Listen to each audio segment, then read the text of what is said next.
Hello one and all, and welcome to the first round of the Pacific GT, one of CFEG's new championships involving GT500 and GT3 or GT300 machines.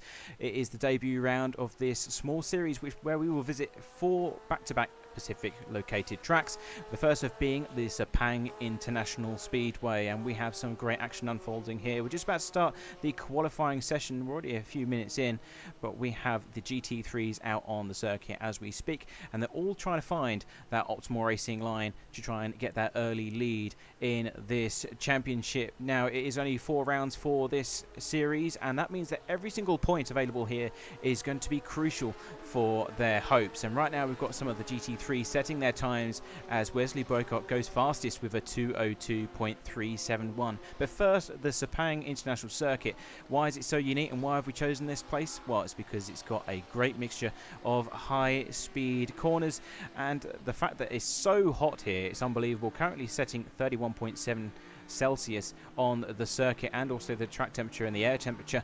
Those are going to destroy the tyres, and with 2 hours of racing, that means that teams will have to be extremely careful about the condition of their tyres and the pit stop, one of which will be extremely crucial for them. So let's go down onto the track for you. We have Martin Ulrich, who's currently in the pit lane at the moment, so he's not setting the lap. But in second place is Wesley Boycott, as previously mentioned. He held on to that pole position for just a split moment before being pushed down by Martin, who's the current driver for M Technology in the 41 Audi. Wesley Boycott going around for Autumn Motorsport in the 99 machine. And then currently in third place is Team RSI with Eliseo Felito. He's 0.6 seconds off the podium position, but only 0.3 off catching the Porsche that we have in front of us. So that's your first 3 on the board. Of course, there is still a lot of time for the teams to set their qualifying laps, and in a moment's time we will be on board with one of the faster cars to see what it's like to go around this circuit in both the GT3 and the GT500 machines as well. Now, the content that we're using and the content that's available to the competitors, for those that aren't familiar with the series, maybe you're just popping by to see what is available here, then they are allowed to choose any car from the Challengers pack from Rfactor2. That's your Porsche, that's your Audi, your Aston Martin, your McLaren, and your BMW M6. And then, of course, for the GT500s, we're using the free and fairly old GT500 Nissan GTR, but it's still mega quick, especially at circuits like this. So there's a lot of action to be had. The GT500s are a lot faster than you think in comparison to the GT3s, and that's where the action is going to unfold here today, especially when those traffic management situations do appear in the first few laps. So we're currently following Wesley still around. He's still in third place. Pim van Aert in the 57 for Fair Racing Team Porsche has actually gone fastest with a 2:01.1. That's actually 0.8 seconds quicker than the next fastest man. So a lot of work to do from the teams if they're going to be able to catch him. Of course, qualifying is important here. It can give you a lot of a confidence boost, but it isn't all that important. So let's go on board with the 99, Wesley Boycott. It's coming down the main straight here at Sepang International Speedway. It's a double hairpin, looking out to the left-hand side for that 100-meter board and then slamming on the brakes. GT3s, ABS control, a lot of traction and a lot of aero, so able to brake really harshly into the corner. Keep the first gear and keep that momentum before powering down. And it's a long, elongated right-hander while going downhill as well, so it's quite easy to pick up speed here. Crucial corner, and then it goes back uphill again, looking to the left-hand side. 100-meter board again, slamming on those brakes down into second gear. Carry the speed through. It's a bit of a late apex, and the rear of the car can become unbalanced as it goes over the brow of that hill. There's a lot of elevation changes. Now, this is a very technical corner, one of the really high-speed corners here at Sepang. Fourth gear, just keep momentum going as you go up the hill, and it's a really tricky switch over to the right-hand side, and then you can use the runoff area to the left to maintain that speed as much as possible. There's another double apex here. Let the car run deep so you can get a nice cutback. Didn't really hit the apex on that second part of the corner, and there's a nasty gravel trap to the left to catch you if you make that mistake. Then you've got to tone things down again because you've gone from high-speed corners all the way down to this very slow hairpin. Not a lot of grip here either, with all the power going to the rear wheels of these cars. And then you want to hug that left-hand side of the track because it's a late apex here. Oh, and he gets a bit sideways as he tries to get down to that apex. Over to the right-hand side, back up to high-speed cornering again as he goes downhill. You can ride the curve quite aggressively there. The last thing you want to do is be on the right-hand side of the track because this is one of the trickiest corners here. You've got to trail brake like you wouldn't believe in order to get this thing turned in time, and it's such a crucial corner because it goes down opposite the main straight, and it's a great overtaking opportunity for those who are in the position to do so. Another late brake here, past the cones, heavy braking once again. You want to look for that late apex because it's a full 180-degree corner, and then early on the power as soon as you can to get that power down to the start finish. Now he's coming across the line with 202.233, so it was faster than his personal best, but not enough to move up the order. Still holding on to P3 for the time being. He's gone back into the pit lane. Our current pole sitting man, Pim van Ark, still with a 202.172. Nobody able to close the gap just as of yet.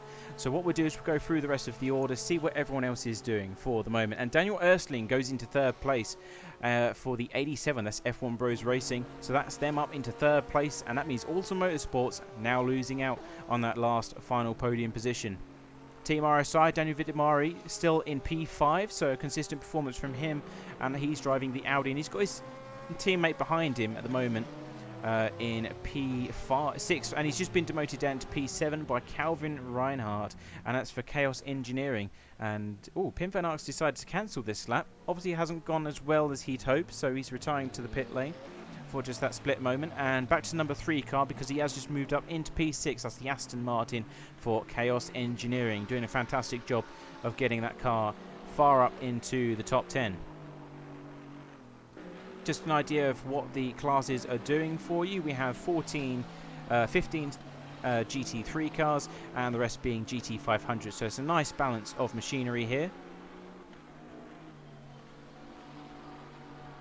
As he goes round Sector 2 of the circuit.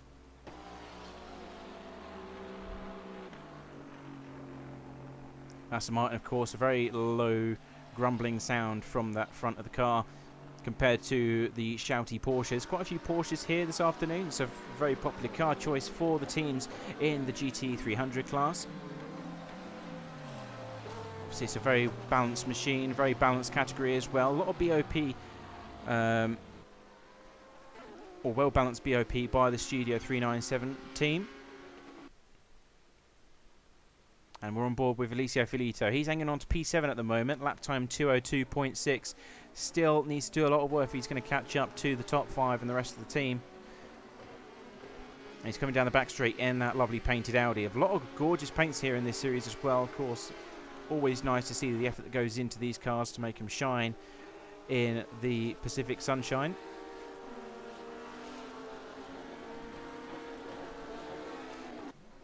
And he's coming across the line now. Will he improve on his personal best? And it's a no. Doesn't improve at all. 202.8. So still off the pace. And he's actually been put down into P8 now, which is unfortunate. So Team RSI struggling at this stage. Still in the top 10 for the time being. But a lot of work to do still. A lot of time to still find. One of the only McLarens here in P10.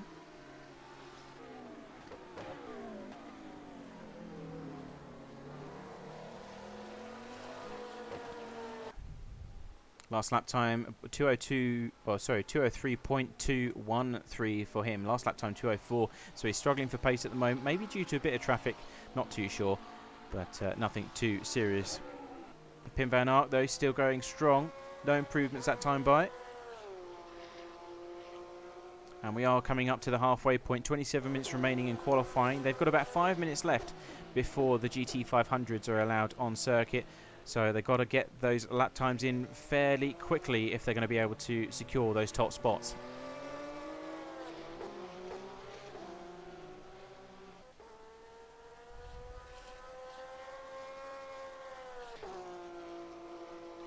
Now, the thing that they have to consider in qualifying session is the tyre life. And, of course, we was mentioning that at the start of the stream.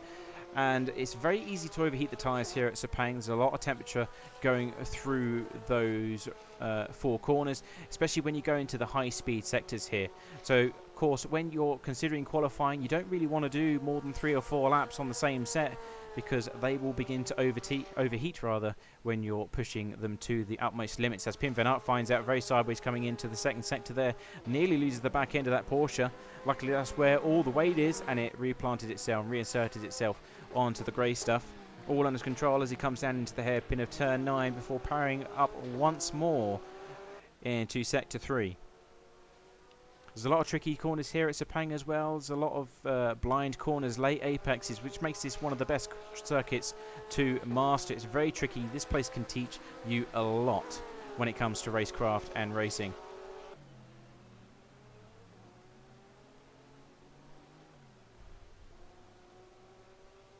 Parrying once again onto the back straight. Of course, depart on the circuit, or even when it comes to the race, where the drivers can relax just ever so slightly before they get back down to business in the high-speed corners again. Fairly long straight, both here and down the back straight once again.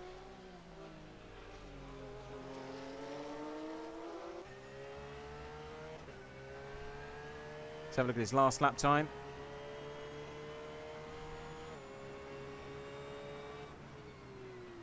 And he does improve with a 2-minute 0.9, so that's an extra 0.2 seconds off the board. That's going to be very hard to beat indeed, especially for the GT3s. Martin Ulrich has given it his best shot. He's come back with a 2:01.6, but that's still just over half a second slower compared to Pim van Ark. So he's really showing good pace here at Sepang in that Porsche. It's a good mixture of cars though. M Technology's taking the Audi. Alessio Filito has gone into 3rd place. So although he was in P8, that's a huge jump by the Team RSI driver. And he's set a time of 2:01.988. So he put it down when it mattered. And with 2 minutes to go, other teams aren't really going to be able to respond to that in quick fashion.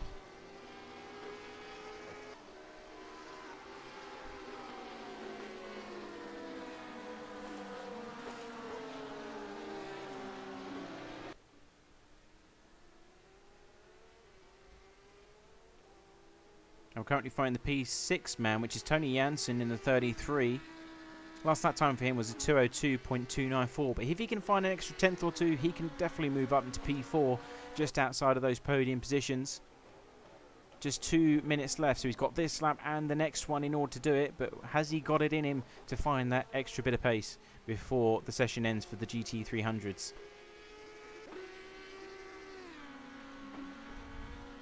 For those that want to look at the information for this live stream, of course we do have live timing, so by all means go on to the live timing and look at all the details. Look at the tyre live, look at when they stopped and all the tactics that are unfolding here. Of course it is a 2-hour race. There's not going to be a great deal of tactics going on.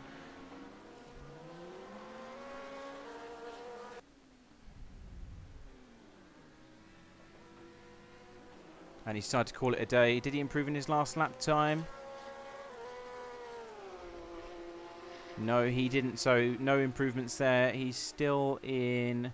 In fact, he's gone down from P6 ever since we did that last lap. So a lot of teams are moving up the order now. Alessio Filito gets pushed down into 4th as Tony Jansen goes... Oh, he did actually improve. Sorry, my apologies. He's into 3rd place. So that is the Fair Racing teams holding both 1st and a 3rd place on the grid for the GT300s as it comes to an end of the session.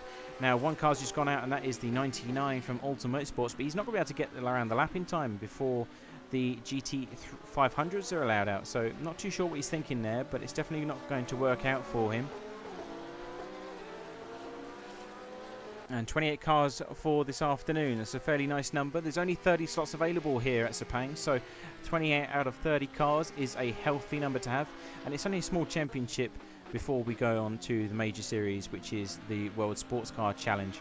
So if you're interested in more endurance races or more multi-class racing, then we do a lot more and offer a lot more than that in the next coming months. So make sure you subscribe or visit our website, which is at checkerflagendurance.com. And you can find all the details there.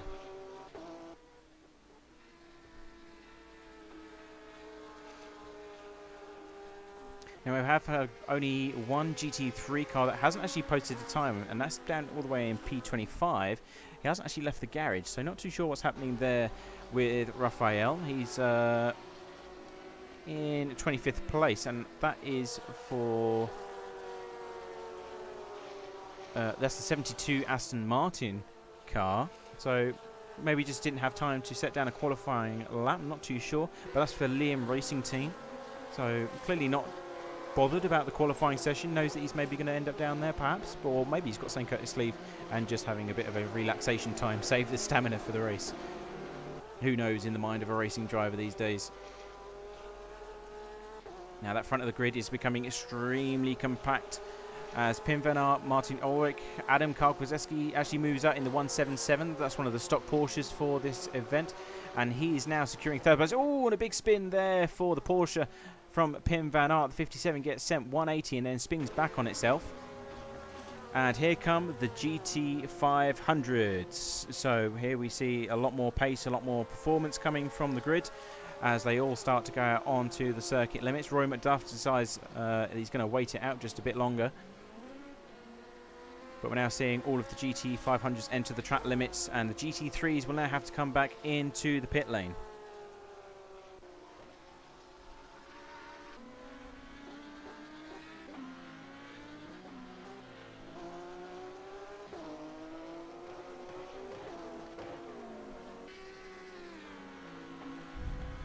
Jordi Vise in 17th place comes across the line. Is it an improvement for the driver? Yes, it is. So he moves up into 13th. So did everything it needed to, and now he's retired back to the pit lane. So all the GT3s now retiring to the pits, and then all of the other cars are out onto the circuit limits.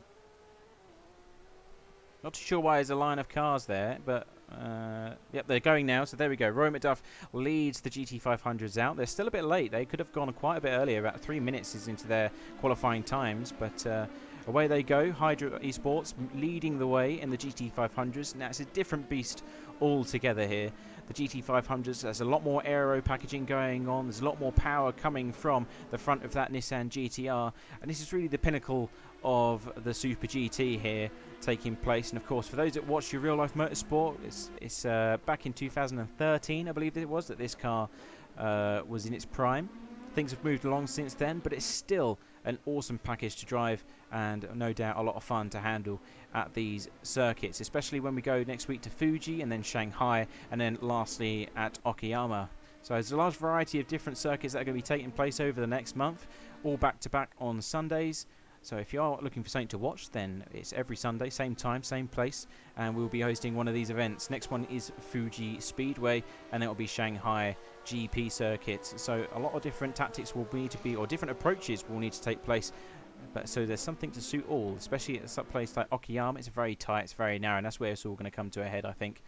And just waiting for the cars to warm up their tyres, complete the first out laps. Nice gapping between the teams as they try to save a bit of tarmac for themselves when they put down the hammer.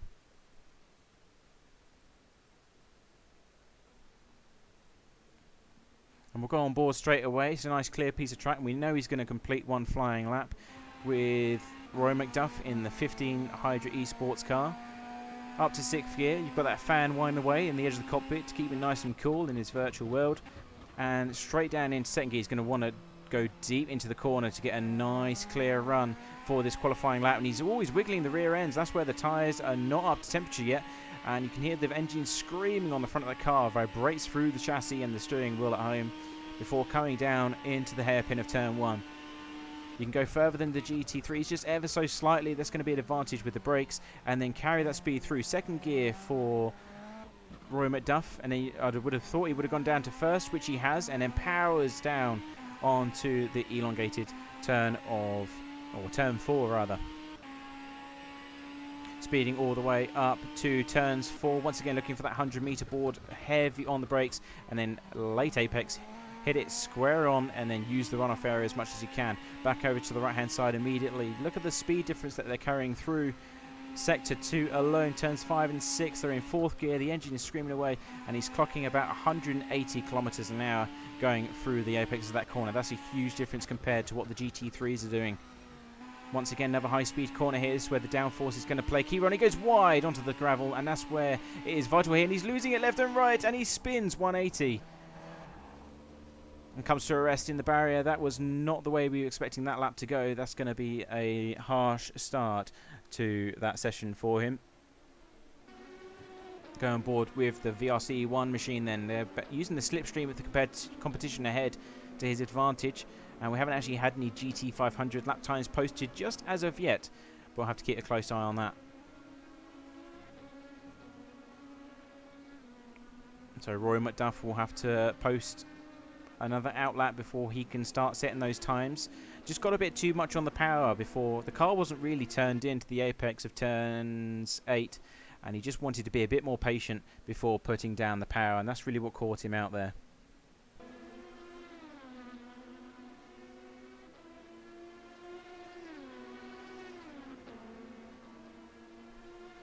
See some of the cars going around the apex. We're expecting some of the lap times to just come in a few moments' time.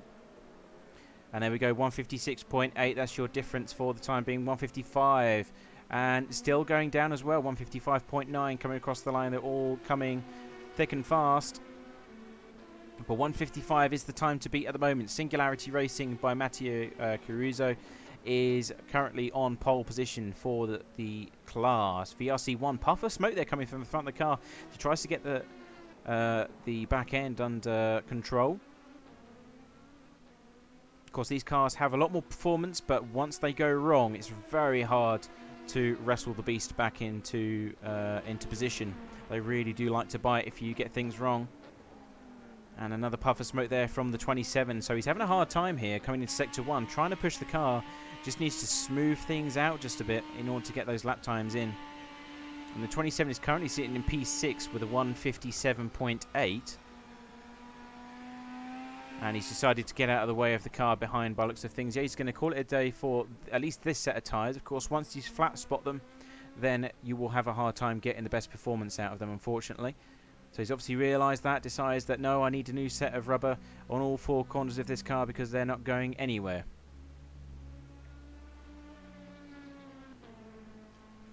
Okay, this is P4. The number 23, that's Mouse 1 Racing. Last lap time for him was a 156.8, so strong performance. Still needs to find an extra second though if he's going to claim that podium position away from Matteo Caruso in Singularity Racing. Turk Akken's posted lap time as well. That's in third place for Hydra Esports. Still 0.9 seconds off the pace though, so there's a lot of ground to make up as well. 13 minutes left before we go racing.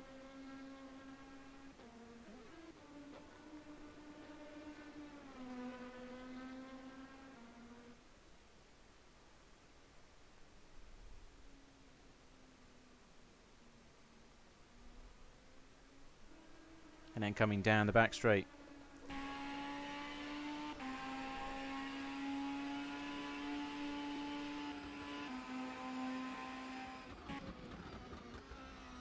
Oh, very twitchy on the steering inputs there as he comes down. Maybe this is going to be his flying lap. He's decided to go deep into the corner, which isn't your usual line, and then powering down onto the back straight. So he's decided to cancel this lap and sacrifice the last corner for the next one.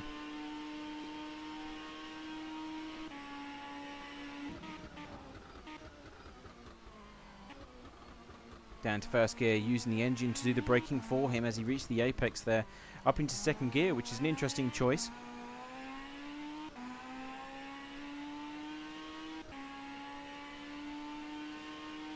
Powering all the way back up to speed.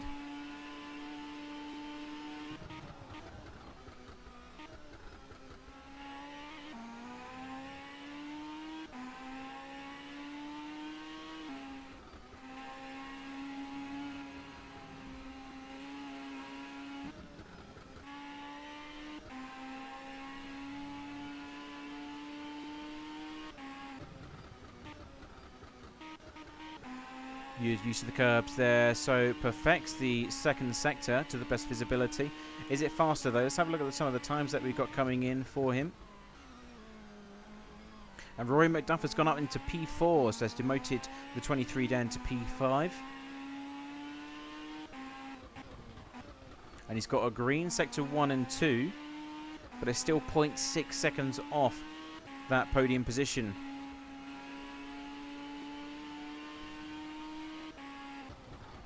Oh, he's pushed it way too much there. Just, you saw immediately as soon as he applied that brake pedal, the front end seized up and he wasn't going to go anywhere near where he wanted to end up. So that is a shame. Where is Rory McDuff? Because we've got Rory McDuff still all the way... Oh, he's in P4, sorry, apologies. So Hydra Esports, now that he's actually been able to post a lap time, he's secured just outside of those podium positions. Still the first and best lap time is 155.058. The 45 from Rookie Monsters has closed the gap just ever so slightly. He's sitting in second place with a 1:55.4, so 0.4 seconds off the pace. Then it's still another 0.4 seconds before you get to Rfactor2 in that last podium position. Lovely paint scheme here by Hydra Esports. Both the 17 and the 15 machine are very well painted. And Mantis Rikas goes into P4, and that demotes Rory McDuff down into 5th place for the time being with 10 minutes to go.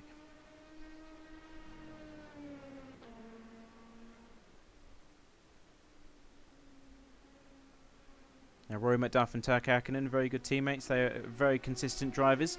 So if anyone can find an extra 10th or 2, it's going to be this team. But the competition around them is not slow either. Very competitive class here in the GT500. I'm expecting some very close racing here this afternoon from both categories, in fact. GT500 is a lot of fast guys in here, so I expect to see a lot of wheel-to-wheel racing. And in GT300, again, a lot of fast guys near the top. We've seen in qualifying already about a second difference between the top 5, so definitely keep your eye out on those as well. I mean, even if you're looking at the GT300 times, there's 4-5 drivers all setting 2-minute 1.9s, so that just goes to show how consistent and how close the rest of the grid is. Don't want to mess around in there if you're going to be at the top, and you've got to know what you're doing, because you will get eaten alive otherwise. So around comes the corner. Rory McDuff in the 17. He's been pushed, or sorry, the 15 rather. He's still in P5, but has he improved? No, no improvement that time by, and that's because that's his outlap. That's why, that explains that.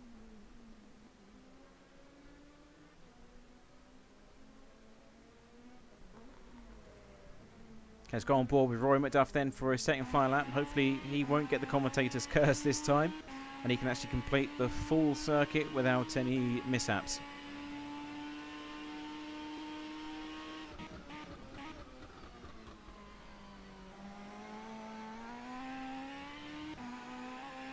Okay, so that was a purple sector 1 there by Rory McDuff. Purple sector 1 by at least 1/10 of a second. Coming through sector 2 now, carry that speed through. This is critical. Have to wait until he gets down to the hairpin of turn 9 before we find out how his sector 2 time is though.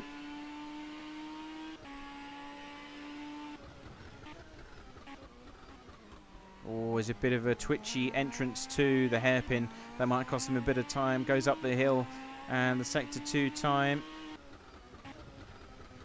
38.5. So that is slower by about 0.3 seconds compared to the leading man, which is the number 90 of Singularity Racing. It's all down to sector 3.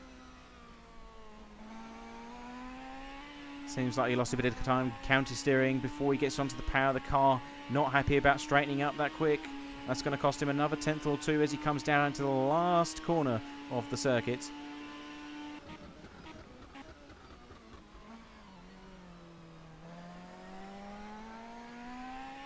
And is he going to improve this time by current lap 1:56.4? And it is. He goes out into P2. So that's an incredible achievement there. What a lap there by the Hydra Esports driver. 1:55.231. That's 0.173 seconds off the pole position. So definitely some competition alongside Singularity Racing for the start of the race. He might have thought he had a nice, comfortable advantage there, but that's just been chewed away by the 15 Hydra Esports driver. Currently looking at P3 with Christos Sikunas for Team Rookie Monsters. He's 0.4 seconds off the podium position, so he could easily find an extra 10th or so to close down that gap and maybe even possibly steal that pole position. We've just seen the 15 knock off at least 0.67 seconds of his personal best, so either that was a lap of life or the track conditions may be becoming better suited for the qualifying laps. Of course, with Rfactor2 you do get live track, so the conditions do change, they do improve.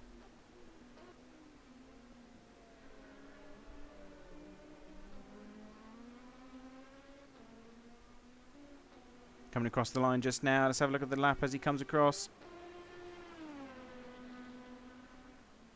No improvement there for Christos Sakunas.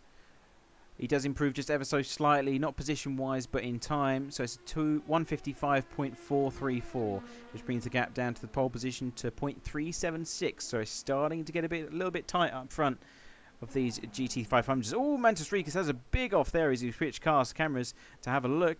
And he's gone straight off into turn 1. Maybe just a bit of a twitch to the right-hand side trying to turn the car in, but that's retired him straight back into the pits with 5 minutes remaining in this session. He's currently sitting in P5, so very good times from the Team Rookie Monster driver. Unfortunately, their paint hasn't loaded correctly. It's all in white, but definitely some issues there for that team.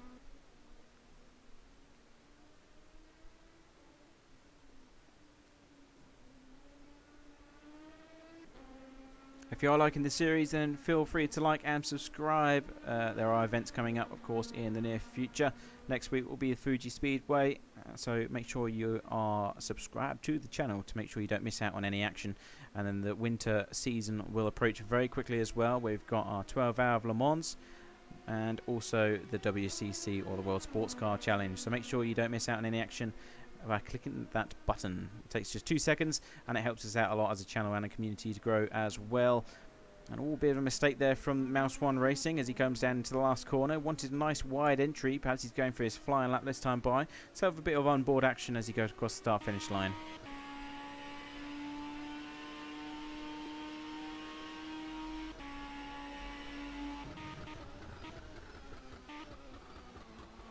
Oh, and he makes a big mistake coming into the first corner.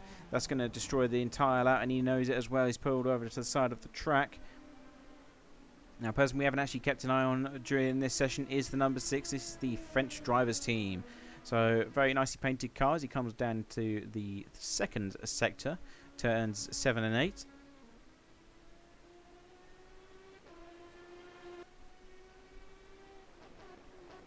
Currently sitting in P8 for the time being. 157.5 on the board for them, so it's a lot of ground to be made up. But I've still got a nice comfortable window towards the GT3s, and they're not in last place either, as P9 and 10. That's the 77 of Mark V for Impact Third Racing, and VRC1 clearing up the back of the grid for the GT500s here.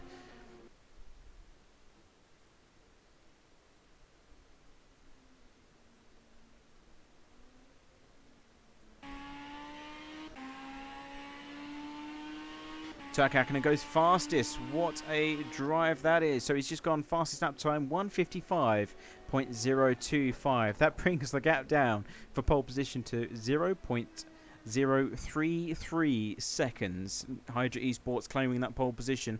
And where is Singularity Racing? He's in the pit still, so he's not really going to have time to respond because there's only 3 minutes left in this session. Rory McDuff goes even faster.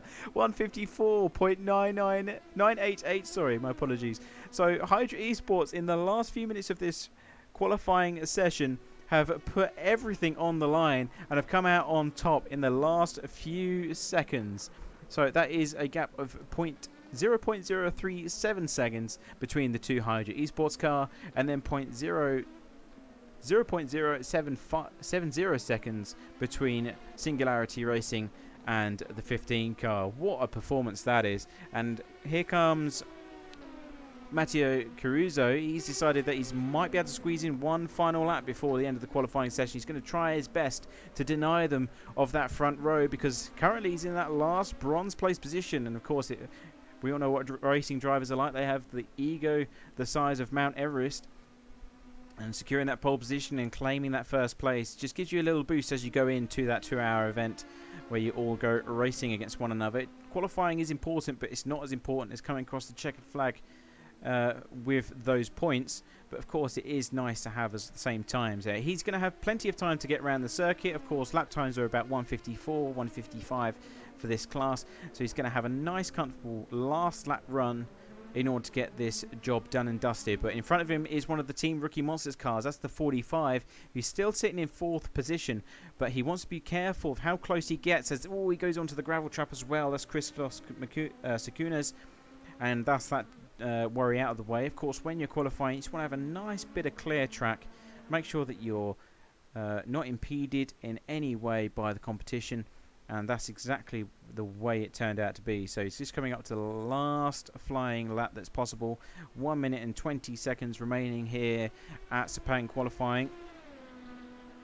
I think we'll go on board for this one because this is going to be a flyer, ladies and gents.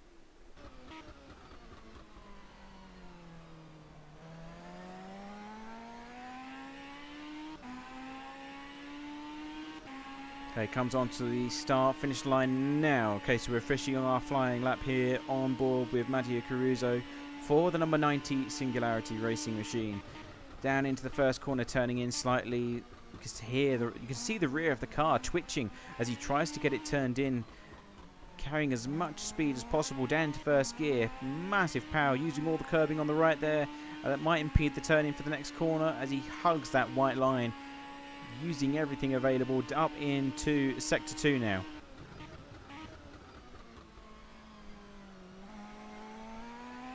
Sector 1 time was 29.227, so that's not purple. It is slower by 0.1 second. He's going to have to find the time elsewhere, but it is running out. Through Sector 2 he goes. Oh, and there's a bit of join lag from someone there. That's not what you want. But he manages to get through the corner. That won't cost him any time, hopefully. It seems to have unaffected his performance. Go down into Sector 2. Now, he's a bit of wheel spin as he tries to get the power back on.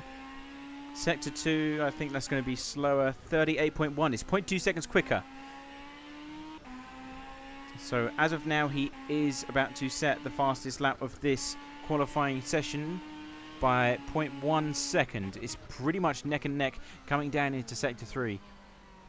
There was a lot of counter steering there. Looks like that might cost him a bit of time as well. Trying to get it under control as he comes down onto the back straight. This is nail biting stuff. Who is going to come out on top here? Well, very last lap of this session.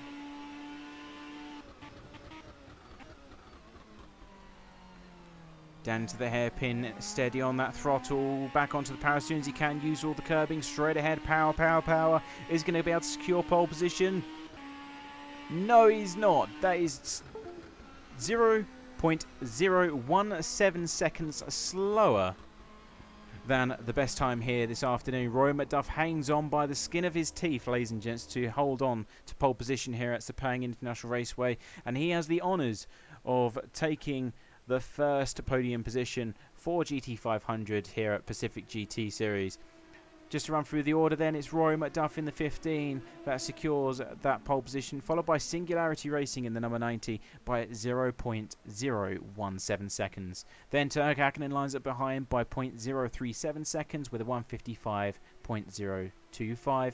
And then behind is Christos Sakunas in the 45 machine, who is still setting his lap time, I believe, or some of the cars are anyway, as they come across the line for the final time. The 10th place and 7th place car just finishing up there.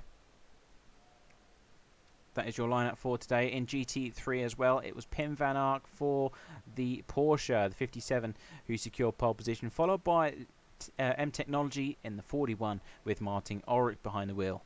Then we have in third place Wesley Boycott for Alton Motorsports in the 99. And some of the cars are still going around, but we will now move up into the warm-up stage before we go racing for 2 hours. Don't go anywhere, and we will be right back after some adverts.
Hello one and all, and welcome back to the first round of the Pacific GT series here at Chequered Flag Endurance.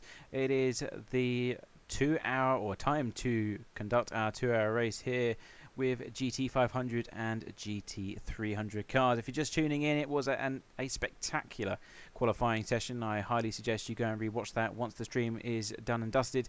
It was a last minute steal from Rory McDuff and the Hydra Esports team, who just claimed that last final spot by 0.027 seconds, so extremely close between the GT500s. And if you look down into GT3s as well, the gap was absolutely zero between some of the top 5 teams. So it's going to be some good racing here this afternoon. We're just waiting for the teams to line up on the grid behind the safety car.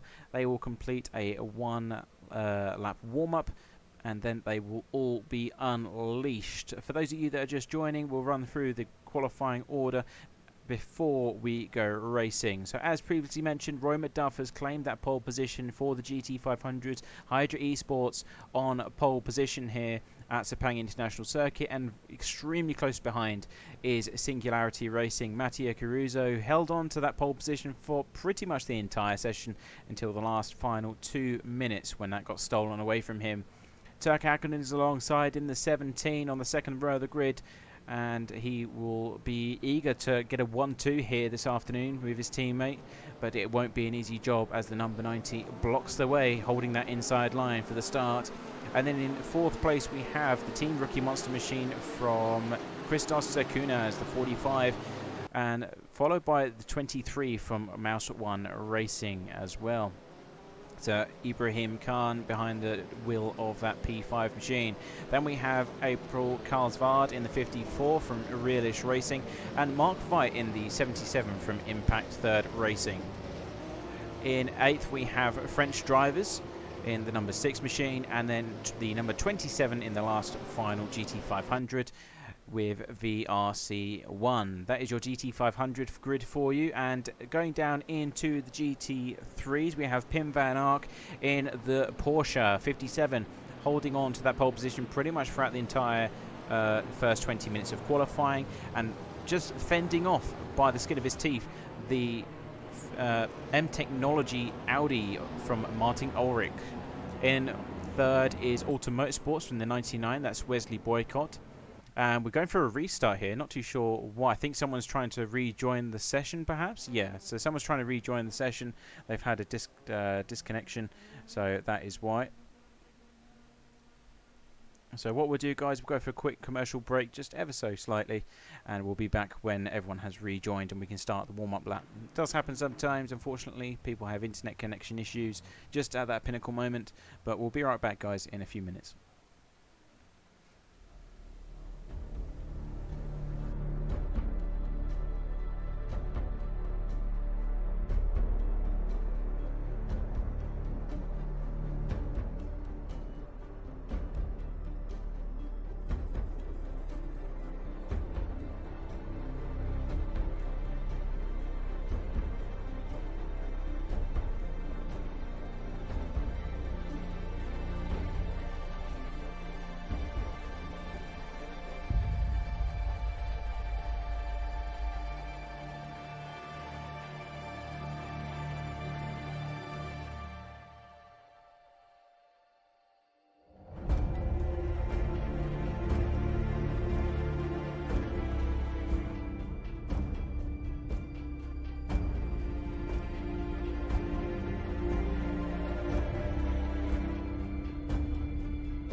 Okay, welcome back, ladies and gents, to the first round of the Pacific GT. We have got a full grid with us now, so the person that got disconnected is back once again. So we can now go racing 28 cars on the grid for this afternoon's race, GT500s and GT3s.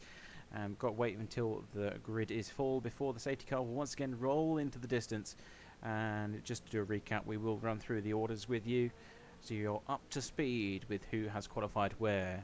As previously mentioned, if you have just joined us, I'll once again say that the qualifying session was extremely close, so I highly recommend you go and watch that and catch up. It was about 0.027 seconds between the first and second place car in GT500.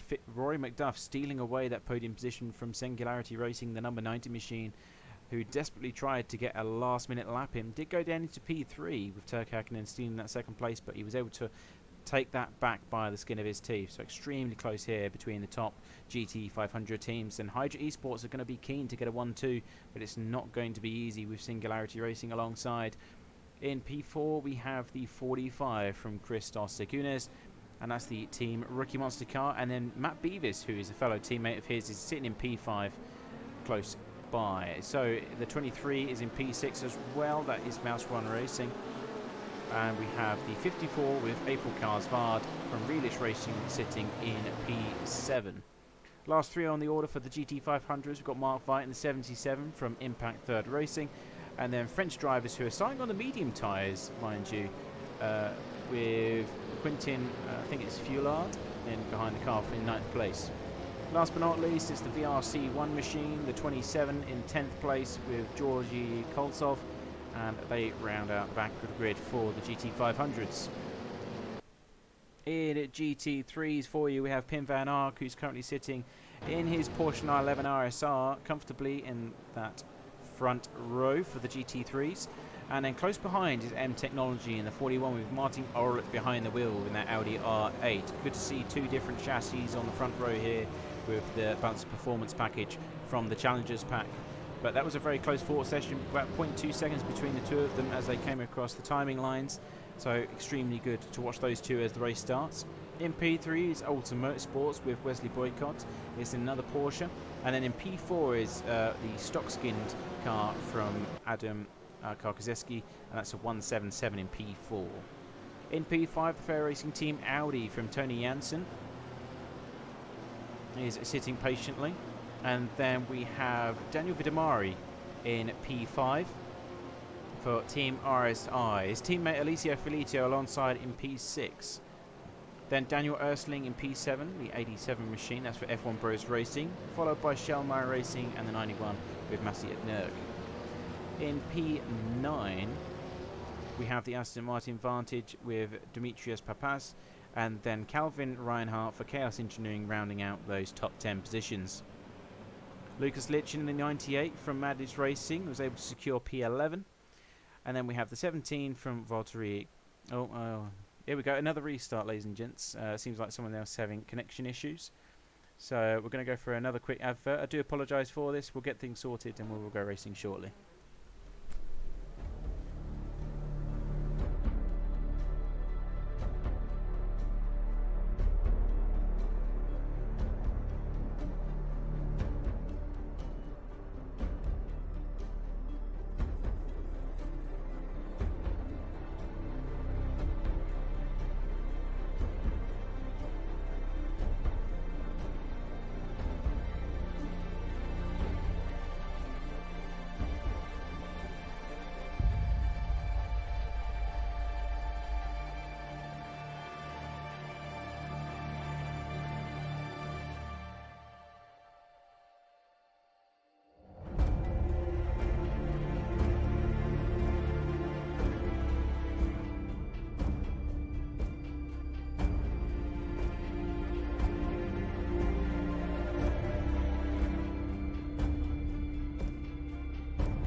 Welcome back, ladies and gents, to Pacific GT Round 1. So this is the final time they're going to do a restart, so I'm told.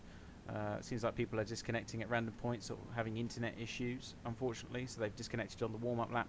But this is the last time it's going to happen, so we can actually get forward to racing now. So once again, we'll go through the order for you as we come up to the warm-up lap and we get things underway once and for all. So Rory McDuff in the 15 is in first place. They're all taking a hard tyre in the GT500s, and he leads the way, followed by Matteo Caruso in the 90 Singularity Racing machine. Followed closely by Turk Hakkinen as well. It's a very close qualifying session between all three of the cars. Also for Hydra Esports, he's in the last remaining podium position here for qualifying. And then we have Christos Segunes in the 45. He's in P4 just on the outside. Then we have Matthew Beavis. I know he qualified 5th in the number 37 machine. He's all the way down in 28th place. I have no idea why Rfactor2 means.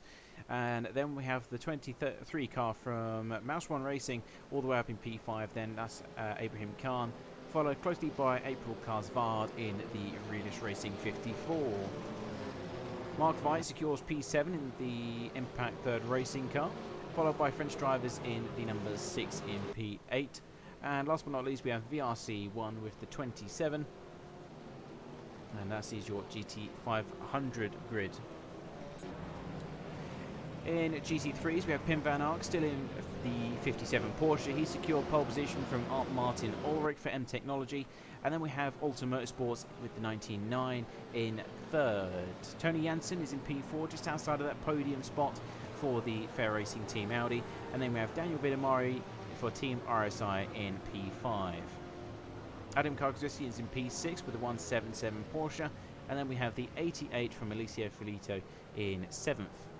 Daniel Ersling is in P8 for F1 Bros Racing, and alongside is Shelmai Racing in the 91 with Marcier No. The number 72 Aston Martin with Demetrius Papas is closely followed by another fellow Aston Martin of Chaos Engineering in the number 3 with Calvin Reinert in behind the wheel of that machine. 98 is in the hands of Lucas Litchin from Madness Racing, securing P12 on the grid. Then we have the 17th McLaren 720S by Valtteri NS in 13th place. The other Singularity Racing machine has Jordi Zvaez in behind the wheel, only securing 14th though for the machine. And then we have the 48 from Enjoy Motorsport with Robin Hugentobler in 15th place. Last three positions, because we're coming up to the end of the lap now, is the number 7 from F1 Bros Racing. They secured 16th place. Then we have the 89 from Alta Motorsports. That's Jan Santon. And then another 72 Aston Martin. That's Rafael Caballero.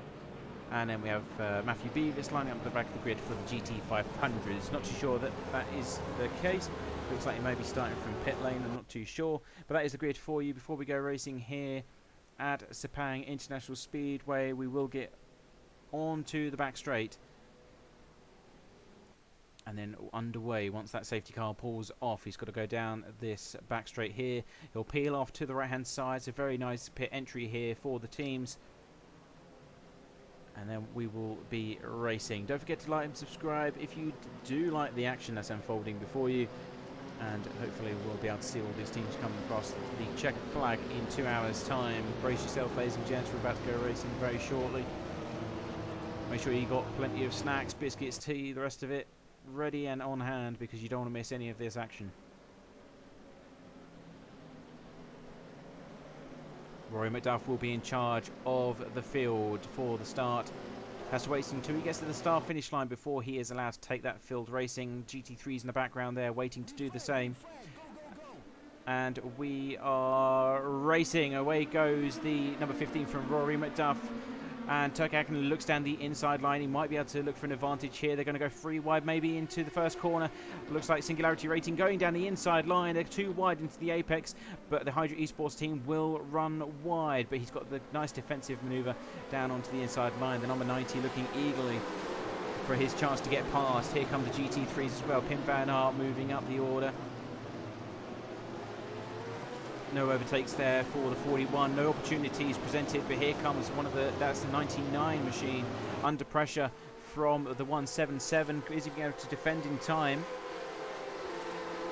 just hangs on by the skin of his teeth, but here comes Adam in the 177, looking down the inside, not able to do so. So positions have not changed for the top three in each class, although we've got the 48 and the 72 exchange positions as well. That is between the Enjoy Motorsport and the McLaren 710S of Valtteri, and all going through Sector 2 without much incident. There was a few guys that seemed to jump the start in the GT500 class that I saw there at the beginning. Not too sure what's happening there, but that's going to ruin their day because they will no doubt receive drive-through penalties for that. It's very clear in the driver briefing that they need to wait until they get to the start line and ignore the green from the game. Yeah, French drivers are moving down the order as well, so it might have had an issue for French drivers. Number 6 seems to have had a little spin coming down to Sector 2. It's now behind Pim van Aert, which is the pole positioning man in GT300. So he's got a bit of work to do to catch back up to the rest of his friends. And Mark Veit has DNF'd already, so it's already one car down. And back to the front of the grid because Roy McDuff is trying to get away from Singularity Racing as he comes to the end of the first lap here at Sepang International Raceway. The race is officially started, 1 hour and 58 minutes here on the countdown. And he sets the fastest lap so far, 1:59.8. Looks like Turk Akkinen's run into a bit of issue because that gap has widened significantly. Puffs of smoke coming from the rear left-hand side of Roy McDuff's car. Tries to wrestle it back under control as he gets into the apex.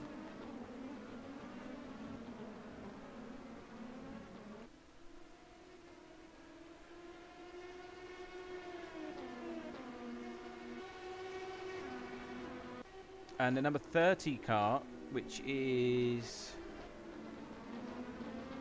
all the way down in 16th place, has received a drive-through penalty already. So penalty's already being dished out by the live stewards, and that was for avoidable contact. Doesn't say who it was with, but no doubt that'll be explained further as the report unfolds. But yeah, our first penalty has been dished out, and it's a GT3 car, which is what I wasn't really expecting. And 27, here we go. Here come the penalties for the GT500 class. And number 27, which is the VRC1 machine, has received drive-through penalty for jumping the start of the race, which we all saw in the background before Roy McDuff put the pedal to the metal. So that is going to be a harsh day for him. He's already down into P7. He already started at the back of the grid, so that's going to make things worse for him here. Roy McDuff has made a bit of a lead here, maybe 0.5 seconds as he comes down into the third sector. Runs wide though on the back straight. That's going to give the number 90 a bit of a chance to catch up, just ever so slightly.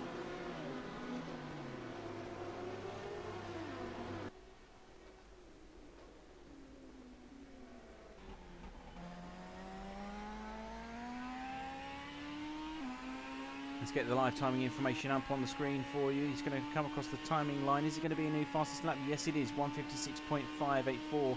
Matteo Caruso not able to respond in kind. He's still on the fast pace, but looks like Roy McDuff setting the faster laps here for the start of this event. Of course, as the tyres get worn out, especially if they begin to seize them, it's a lot easier to seize the tyres in the GT500s than it is the GT3s. But they've got to look after this set. There's only a few pit stops here. Maybe there's going to be a 1 stop, definitely. Maybe possibly a 2 stops for the GT500s, where that fuel consumption is a lot higher. So got to keep an eye out for that. And I reckon it's going to be a 2 stop here this afternoon, with the second stop being a splash and dash for the teams in order to get to the checkered flag. Turk Hakkinen is in the background. There is a massive gap between himself and the rest of the competition. We've got another 3 cars in the GT500s. That's the 45 and the 37, both the Team Rookie Monster machines close behind. And that's going to be securing that last podium position in class if they can catch up to him.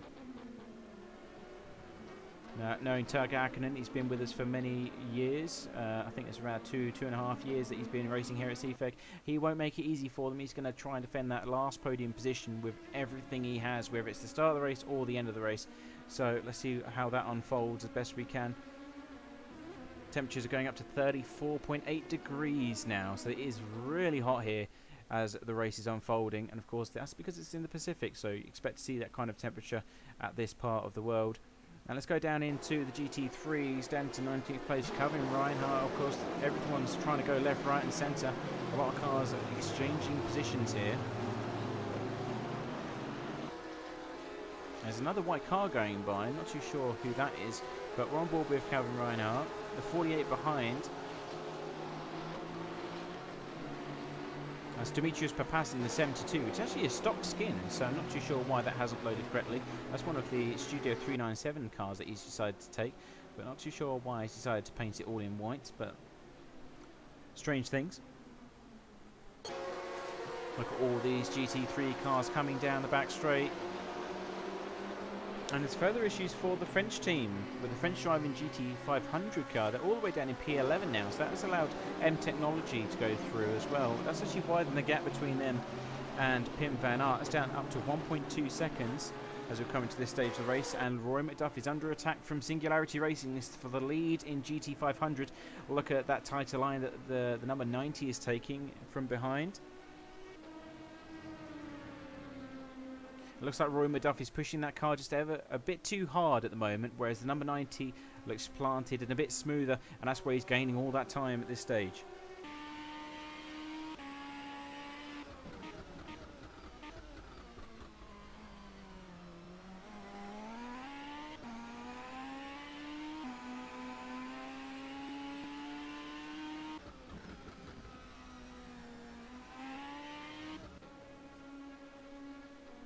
So nothing between these two teams at the moment, maybe 0.2 or 3 seconds as they come down in Sector 3. Gets onto the gravel just ever so slightly there, that runoff area that's available for the cars. And right underneath Rory McDuff. Rory McDuff, though, gets a better exit onto the back straight. This is going to be a possible chance here for the number 90. Not going into this hairpin, but maybe the next to take this position. There's a lot of smoke coming from the back of the number 90. He's really pushing that thing to the limit. Heavy on the brakes. He's going to go deep into the corner and try and get a better run. Look at the brakes on these things. They're absolutely glowing red hot as they're being pushed to the max. No fastest laps that time by. Of course, the temperatures will all start to come into effect. Those tyres will begin to overheat. It was quite a bit cooler, about 4 degrees cooler here at Sepang during the qualifying session. So how is that going to affect the setups and the tyres on these cars for the teams and the drivers?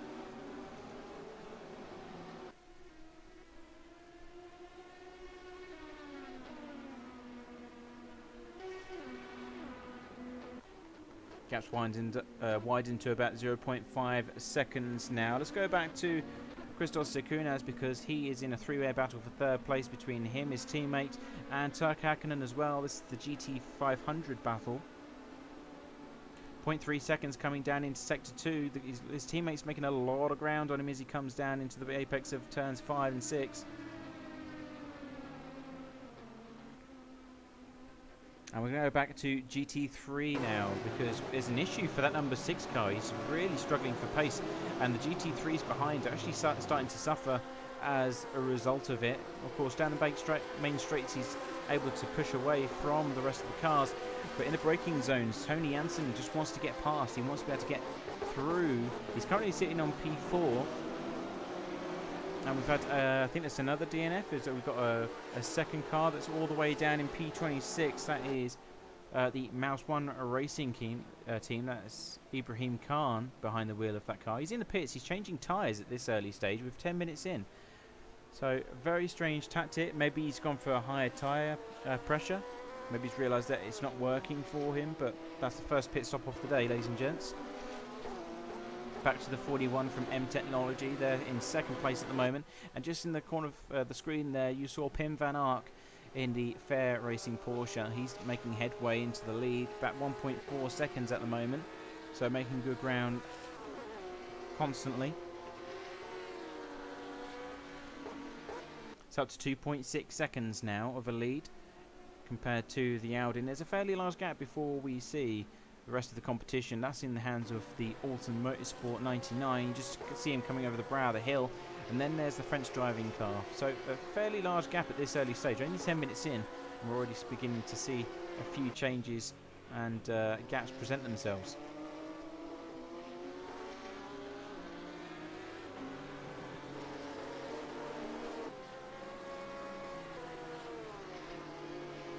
go to Madis Racing because they're having a battle with F1 Bros Racing. The mid-packing GT300 is extremely close at this stage. 5th, 6th, 7th and 8th place, all having it out of one another, all within basically a train of cars going across the start-finish line.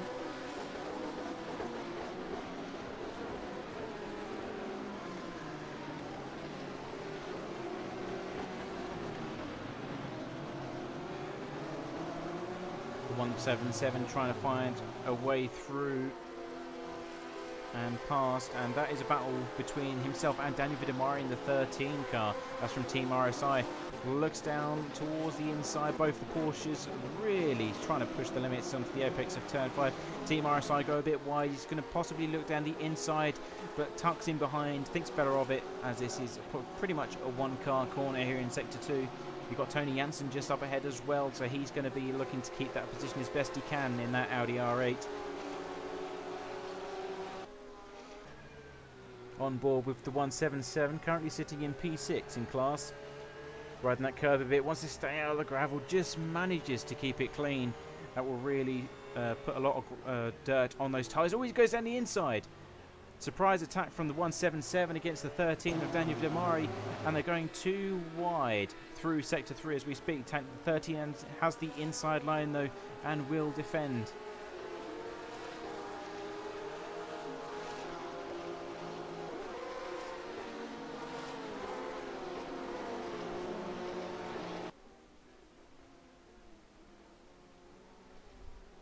A lot of cars coming through the same corner here in GT3. We did say at the end of qualifying that this is going to be a close battle between them all, as they all they all posted times in 2 minute 2:01.9s, so extremely fast lap times from those GT3 cars.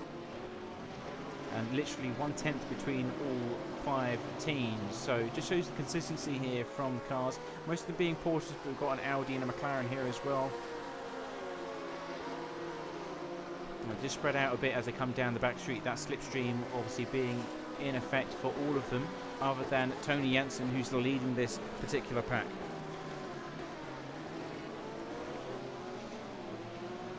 Now Daniel Vidamari and Adam, the people that we've got just in front of us at the moment, and these two Porsche 911s, they did actually compete in last year's World Sports Car Challenge.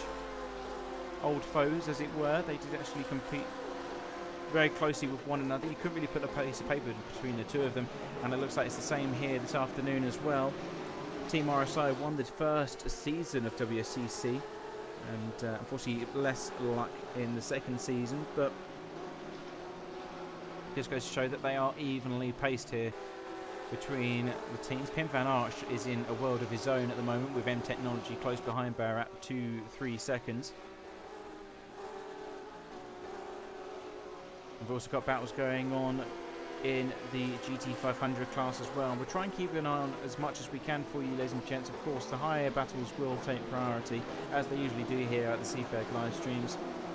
We will try and get as much action on screen as possible in the next 1 hour and 45 minutes. Roy McDuff going to the front just quickly. Is 0.2 seconds between the two of them as they're coming down into the first sector. Turns 3, just up the hill. I'd be interested in seeing when they have to start dealing with GT3 traffic, how that will affect them, as the number 90 Singularity Racing car gets a much better exit out there as he comes into Sector 2, powering down into turn 5 and 6. Some great camera angles here from Sepang International Circuit, give us some good aerial views so we can understand what's happening on track.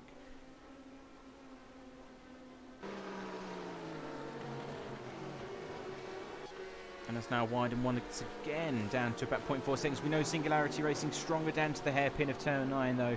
That's going to be a crucial part of this race circuit between these two teams, because we know that Hydra Esports is slightly stronger elsewhere, but number 90 definitely better in those slower, tighter hairpins.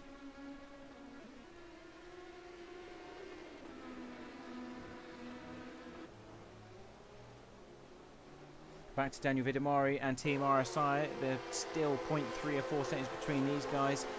Looks like Tony Jansen is starting to slowly get away in that Audi R8 as the rest of the pack tries to trail up behind as well. We also want to keep hold of that slipstream as best as possible.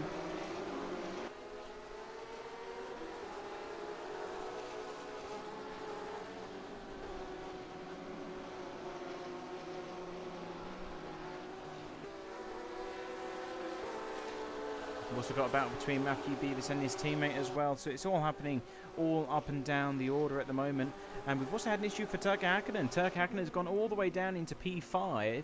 Not too sure what's happened there. If I look at the data for you, ladies and gents, we'll go back to the battle between Daniel Vidamari and Adam. I just wanted to make sure that there wasn't anything immediately happening. Turk Hakkinen's last lap though, 2:04. And there's no sign of any pit stop at all. So we'll have to wait until the next time he goes across the timing line. But Turk Hakkinen for Hydra Esports qualified third all the way down into P5 now. And that's promoted both the Team Rookie Monster machines up into third and fourth place in GT500.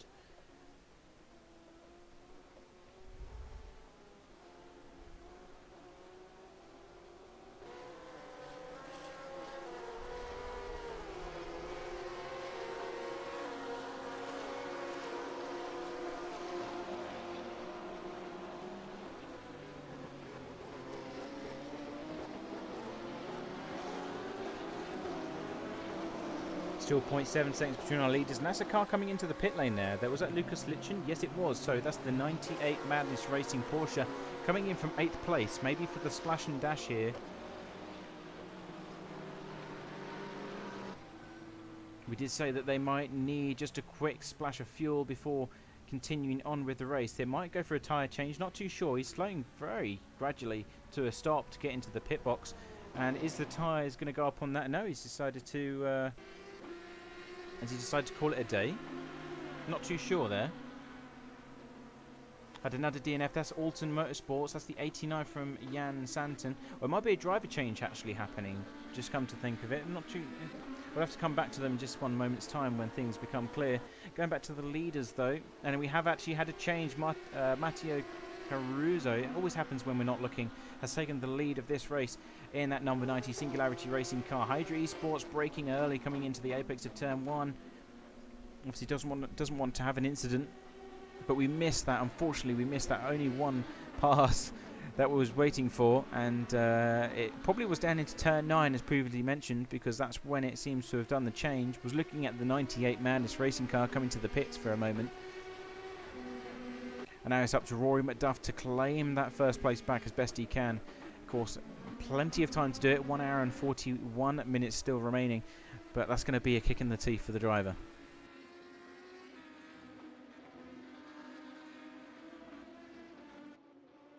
And Lucas Lichten in the 98 is a confirmed DNF. Not too sure why he came into the pit lane to retire. Doesn't seem to be any issues with the car when it happened.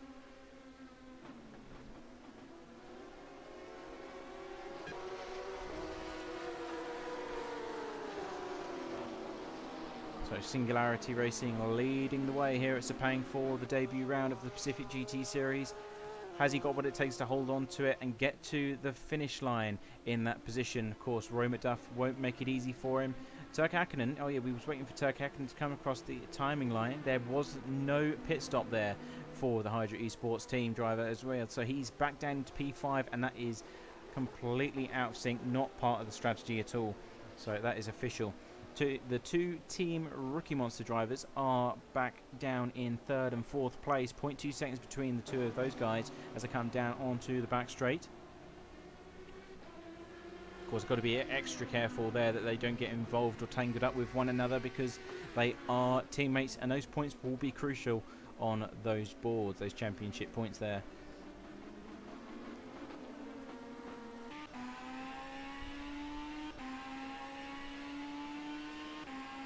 Meanwhile, Pim Van Aert in the GT3s has got a lead of about 2 seconds over Martin Ulrich in the M.Technology machine. That's the Audi number 41. And Matt Beavis just using a bit of extra road here to get the cut back on his teammate. He's going to get a better exit on to the run down to turn 3.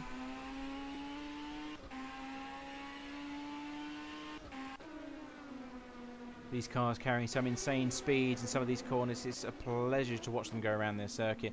Not much GT3 traffic to worry about for the time being, though.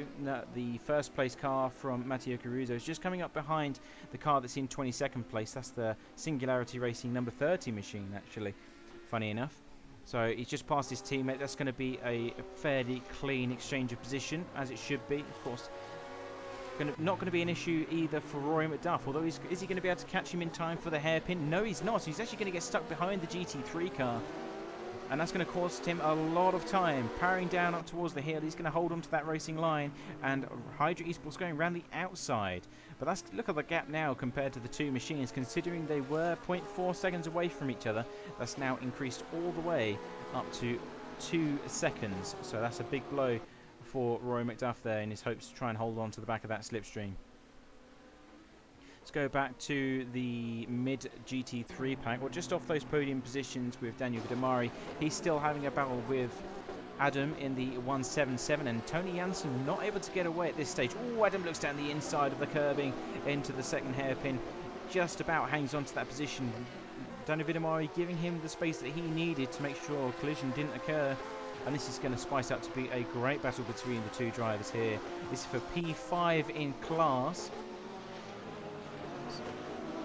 And Team RSI currently holding on to that 5th place position. Tony Jansen just up ahead is praying that they battle with each other so that he can keep his position clear. That's in 4th place, just outside of those podium positions. And fingers crossed, you'll be hoping that the podium spot drivers will have an incident of some sort and clear the way for those podium points.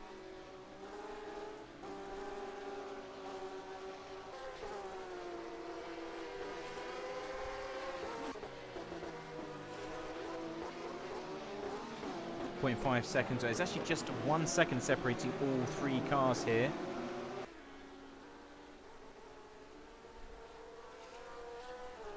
And then we've got further battles going on down the order in GT3 as well. That is between F1 Bros Racing and Dimitrios Papas in the 72 McLaren as well, or Aston Martin, my apologies. Oh, Timo, sorry, make a mistake. Daniel Vidamari is going very sideways into turns, I think that's 13, 14. Turns 14, just a bit too much turn in for that Porsche, who's still holding on to P5. There it goes. There's the official change of position. They're going too wide down into the braking zone of that last corner, turns 15, going still too wide, but he will have to concede the position. The McLaren wants a piece of the action as well. That's F1 Bros Racing, and he's going to lose 2 positions in 2 corners. It's a drag race down to the back straight. The McLaren goes back behind the Porsche as well. What's going on here? And the extra ponies paying dividends in that Porsche 911. This has brought the pack extremely close together now. And the problem for Team RSI and Daniel Vidamari now, of course, will be that the flat spot on those tyres will be enormous. That was a proper sideways slide, and those tyres would take the full brunt, especially in this high heat here at Sepang.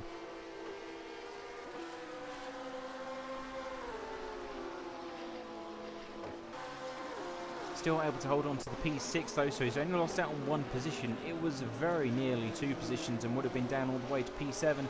But still going strong, and now he's got all the work to do. There's a lot of stuff going on in the cockpit now. He's going to be thinking about where his lines are, what he's going to be doing, and how he can get that P5 back, because that's a nice piece, nice chunk of points there that he can take home at the end of this race.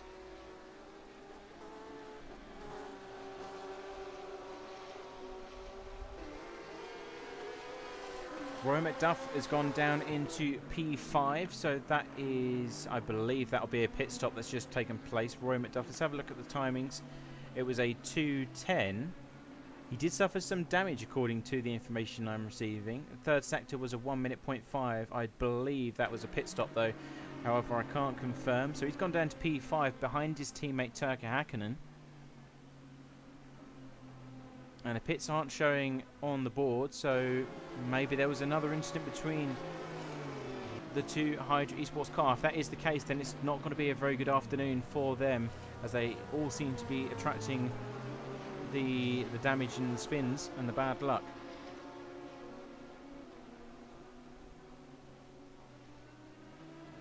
Let's go back to the battle before the mid-pack between Daniel Vidamari and Daniel Ersling. This is for F1 Bros Racing and Team RSI. Once again going too wide down the back straight. It's going to be another drag race. Looks like the McLaren will have the advantage as he goes across the sideline. No, he's not. He's not going to have the advantage just yet. Looking down the inside line for an opportunity though as he comes down into the braking zone. Both GT3 slam on the brakes. Team RSI and Daniel Vidamari shuts the door, says no, you're not trying it up the inside here, buddy. I'm going to hold on to this 6th place. But what this is doing is allowing the 177 to get away. And it's a bad exit of turn 3 for Team RSI as well. The McLaren might have a chance here coming up the hill.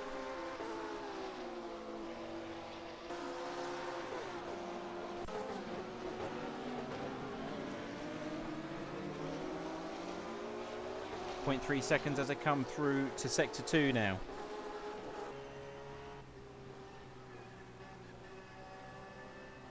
Inside the mind of Daniel Vidamari then, he's trying to do his best to hang on to as many positions as possible. What he doesn't want to do is lose out any ground to that 177 machine that's just up ahead. You can see it very clearly. It's about 1 second distance, and then just beyond that as well is the Audi of Tony Janssen. That's the 33 from Fair Racing Team.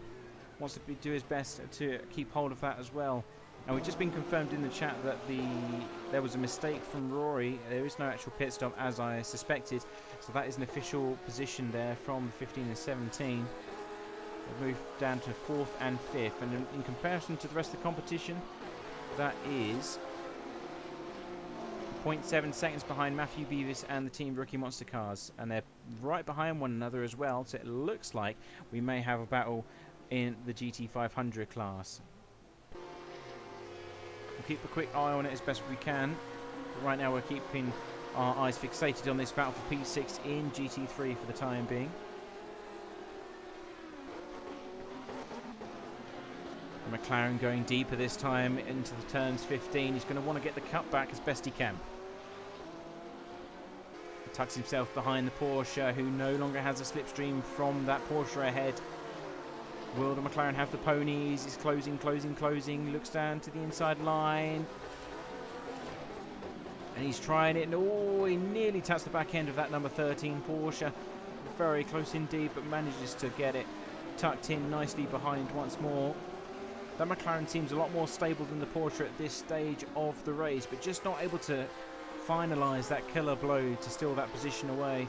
And in the meantime, the competition ahead is getting further and further away. So it's all auto-mode defence for the 13 for the time being. And let's go back down to P19 because there's another battle going on here. This GT500 traffic is spicing things up quite nicely in the backpack of the GT3s. And in fact, we're going to switch to Matthew Beavis as he's under attack and trying to at the same time gain some ground on his teammate as they're all closely packed together.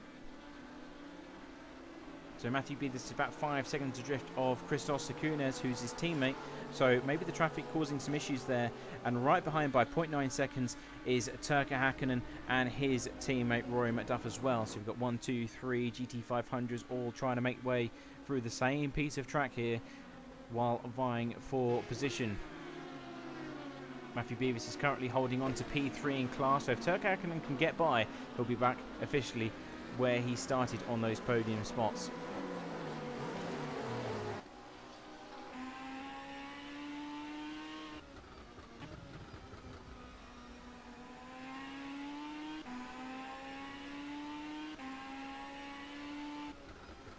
Now there's a GT3 car ahead. That's going to affect Matthew Beavis quite a lot as he comes down to the braking zone. Wants that apex, that nice clear run, but that hasn't happened. And that is the Team RSI car from with Alessio Filito. He's currently sitting in P9 in class at the moment. Turkka Häkkinen going to have a much easier time of making short work of that GT3 car coming into the braking zone of turn 15.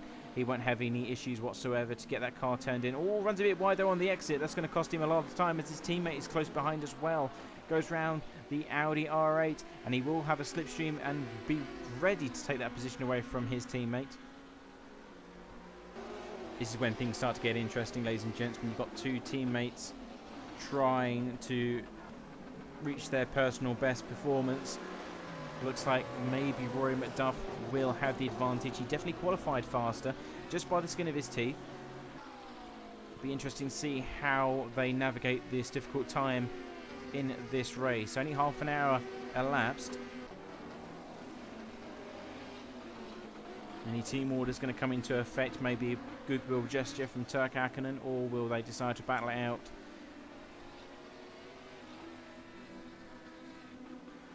Matthew Beavis holding on to that gap as best he can as well. About 0.9 seconds as they come into Sector 3.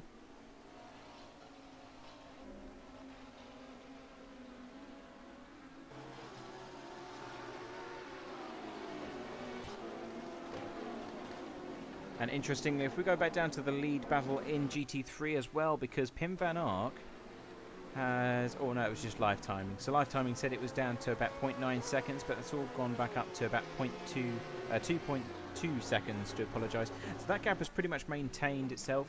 Not many changes happening there. They're both setting lap times consistent with one another, which is 2:04s. However, Martin Ulrich, that last lap time by, was a 2:04.3 in comparison to Pim van Ark's 2:04.7. So he is slowly losing time. Martin Ulrich, as he comes across timing line, the 2:06 though. So maybe some traffic getting involved there and affecting their flow.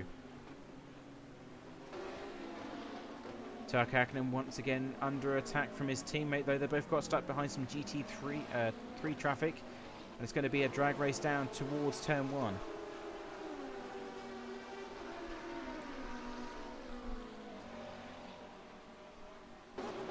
Robert Duff still not close enough though to make that move, so he's going to stay behind for one more lap, but they are extremely close together at this stage. But it's only going to be a matter of time before Roy McDuff makes that move down the inside line. In the meantime, though, 1.7 seconds between Turk Hakkinen and Matthew Beavis. The pressure's on here to get that pace up and running. Otherwise, Roy McDuff will become impatient and look to take that position away from him.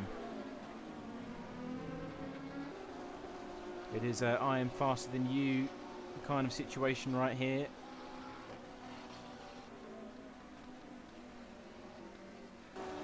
And there's a lot of ground to be made before they get up to second place in the hands of Team Rookie Monsters as well. So if he wants to get the move done, he needs to do it fairly quickly. Otherwise, he won't have much time to rectify the spin that he had earlier in this race.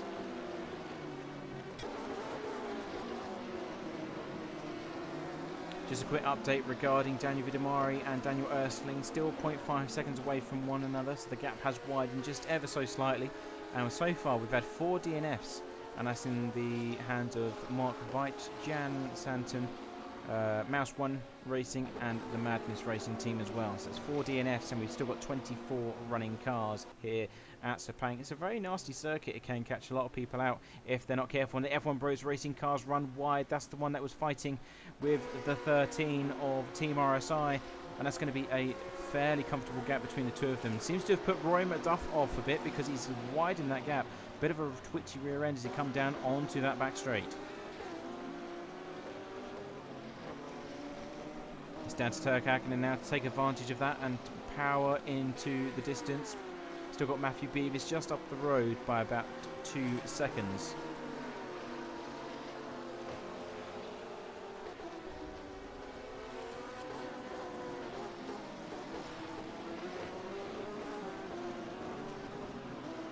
No fastest lap times being posted at this stage though. Seems that things have settled down just ever so slightly as we come into the halfway point of this stint. We're expecting them to come in the next 20 minutes or so for the GT3s at least as well.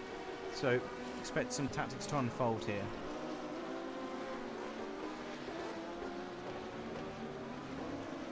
.5 seconds between the two Hydra Esports teammates at the moment. So that advantage that Turk Hakkinen had just a few moments ago is already being eaten up by Roy McDuff, and he's going to be closing him down as we speak. Turk Hakkinen really struggling for pace. Let's have a look at some of the lap times for you here. Already just in Sector 1, it's about 2/10 slower from the 17 in comparison to his teammate. Oh, Roy McDuff gets a bit wide on the exit of turns 8. That seems to be quite a kill zone there for him. He seems to like running it fairly wide and pushing the limits of that car. He's got to be careful though, because there's a lot of nasty gravel traps here at Sepang, and that can slow you down considerably and even spin you out if you catch the wrong tyre at the wrong moment. There's a lot of GT3s here. This is between the 177 and the Audi of Tony Janssen. That's for P4 in class. Both getting held up quite badly in this sector. Of course, only one car really allowed through this apex.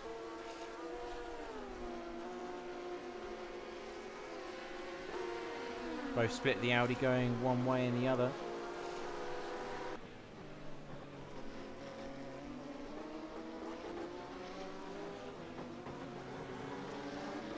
Roy McDuff now only 0.2 seconds from his teammate. He probably won't have enough ground to catch up though.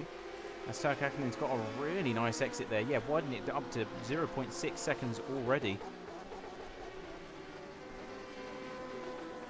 And the gap between our two GT3 leaders is also closing down. Martin Ulrich there, about 1.3 seconds behind, coming down into the end of Sector 1. So a bit of traffic management has definitely played in. Oh, and he spins! The 41, it must be commentator's curse because he goes with full 180, and that's going to spice things up nicely. Where is the 99 from Alton Motorsports? Here it comes through the apex. Will the 41 be up to speed? Yes, he is. So he's just going into around the apex of the corner there. That's going to be a killer moment. What must he be feeling after that? It's just too early on the power, and that was enough to send the Audi spinning around and out of position there. So 99 will smell blood in the water. He's got to find a bit more pace though if he's going to catch up in time.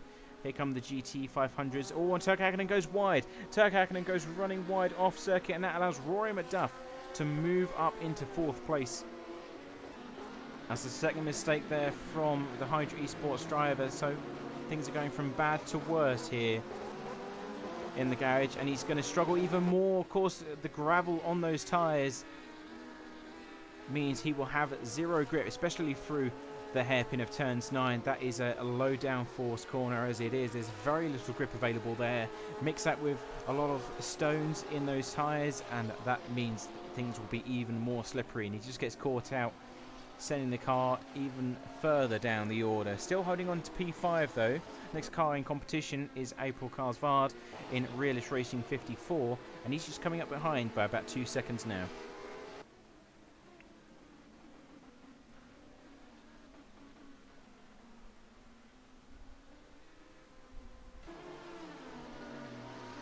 Still battles going on down the order. Daniel Vedamari still hanging on to that 6th place position.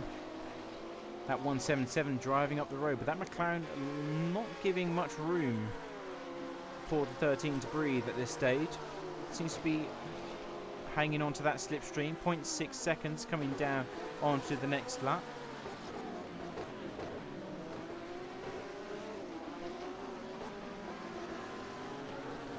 Also another man that's in trouble is Tony Janssen. The 177 is close behind and on a charge. He's holding on to P4 in class.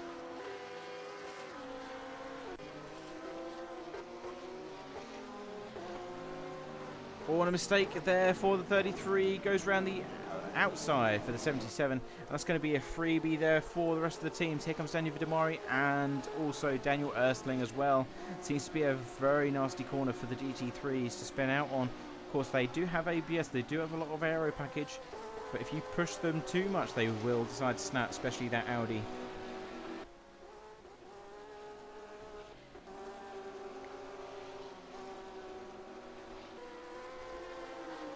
And that has actually packed the cars up just ever that bit more as the GT500 of Turk Hakkinen comes down around the outside of the hairpin of turn 9.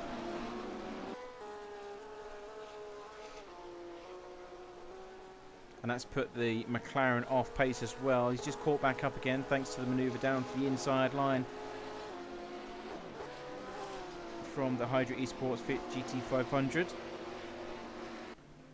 This is turning to a bit of a mosh pit here this afternoon. There's a lot of things going on. Oh, and 30 makes a mistake now. Going off into the gravel trap. That's going to dirty the tyres. That means less grip. And here comes Tony Janssen. It's going to be a drag race down to the back straight. This is going to be for P6 in class.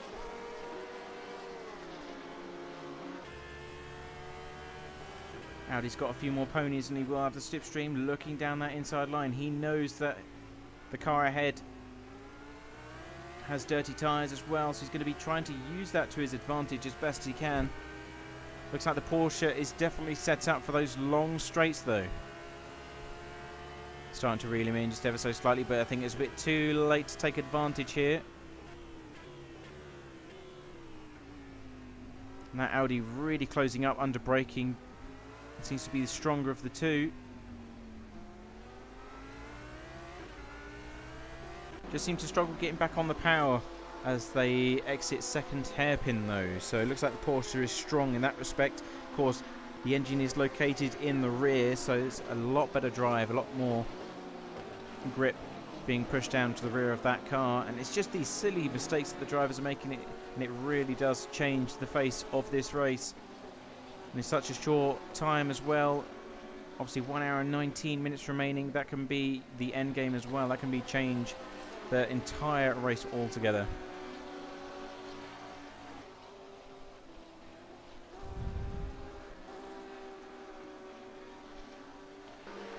Now GT500 is actually widened quite considerably. Singularity Racing leading by about 13 seconds now from the front. So it's a fairly comfortable lead. There's not much traffic. Looking at live time, he's got a fairly clean road ahead for him to really push that car. And VRC1 into the pit lane for the first time. So there's going to be new tyres. I saw the front jacks go up on that car. All the way in from 8th place. It's the last running GT500 machine.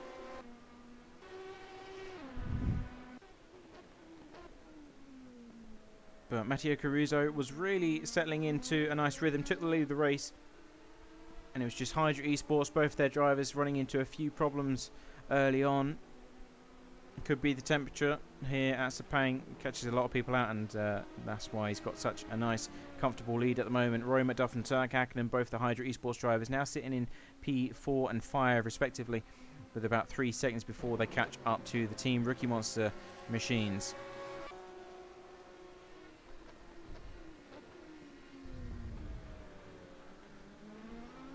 Gap starting to emerge up and down the order. We'll go back to Tony Jansen because that is the closest battle that we have at the moment between himself and Daniel Vidamari and Team RSI.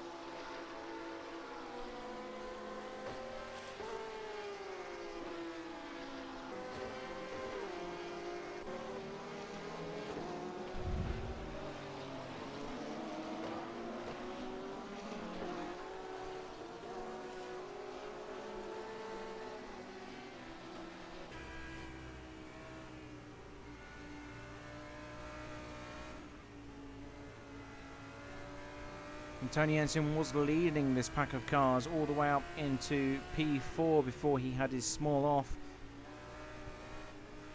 Now seems to be struggling to regain some assertiveness in this race. He was getting away from Daniel Vidamari when he was trying to be chased, but now that he's behind the Porsche, it seems to be that he's actually struggling himself to keep pace at the moment as well. So maybe it could be the dirty air here at Sepang. Like a downforce, especially in these tight late apex corners.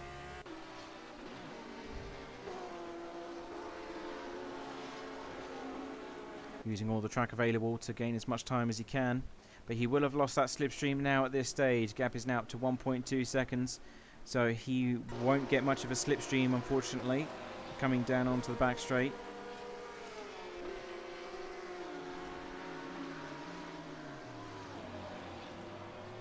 And now that Rory McDuff has made that escape from his teammate Turk Hakkinen, he's now closing down on Matthew Beavis in the team rookie number 37. So it could have a battle for third place here in the GT500 class at this stage of the race. Obviously, we're coming up to that time when the cars are at their lightest as well. So be qualifying mode for most of the teams here, as the tyres and the fuel are going to be extremely, well, the tyres are going to be extremely worn here, especially in these temperatures. Be interesting to see if anyone tries to double stint. I really do doubt that is the case. But of course, the fuel tank will be on its last remaining few laps left before we go back into the pits for the final time.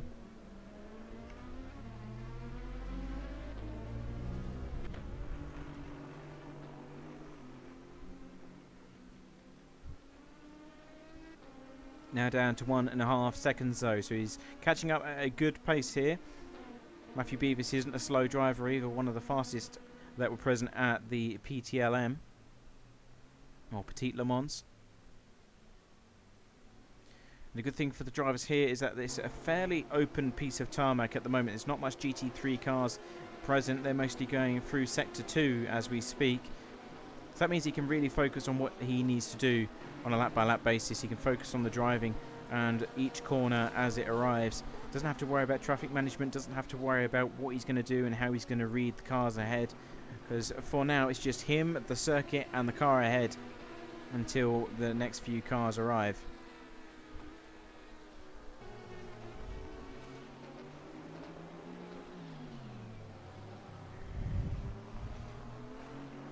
Already up to 0.8 seconds now, so Roy McDuff really pushing the limits here at Sepang in that GT500 car. Of course, all using the same chassis. There is only one available here on the Rfactor2 sim. So that means it's all down to your setup knowledge and your ability to drive smoothly as well. So it's definitely going to be a competitive class as the season unfolds, and Roy McDuff is definitely on charge to make up for his mistakes as well.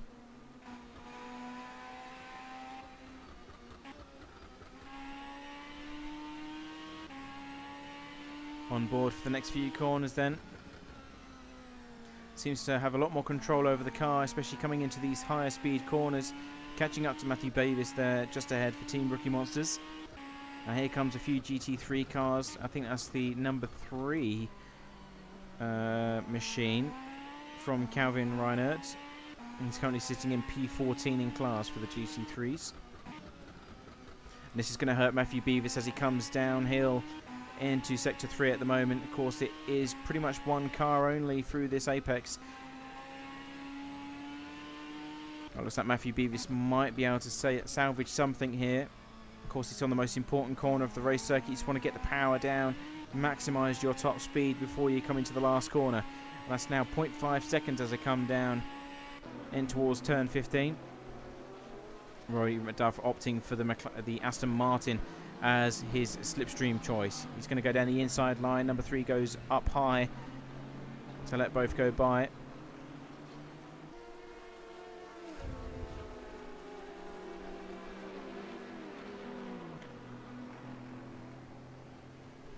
And this is going to be for third place in class if for those of you that's tuning in.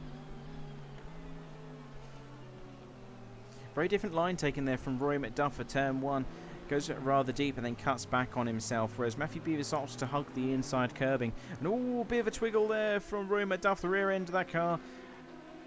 Very unhappy and going extremely wild before getting it back under control again. It just shows how much he is pushing.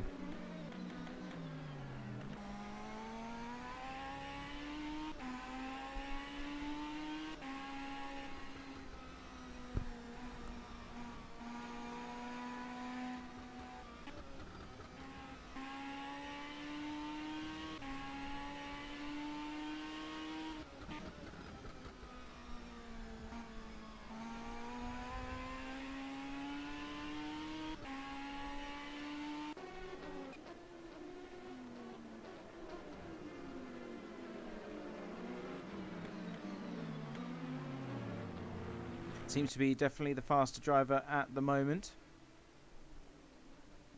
Just needs to wait for that opportunity to present itself where he can dive on past and into that trap position. Up ahead is actually another GT500 car in the forms of the number 6 front driver team. This is going to be interesting as the blue flag is displayed for that particular entrant.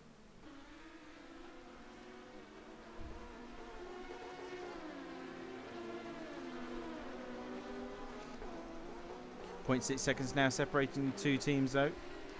Coming into the last corner, they still have to navigate around the number 6, who is sitting in P7. There's a few cars that have DNF'd. VRC1 has gone all the way down into P14. That's the last running GT500 car.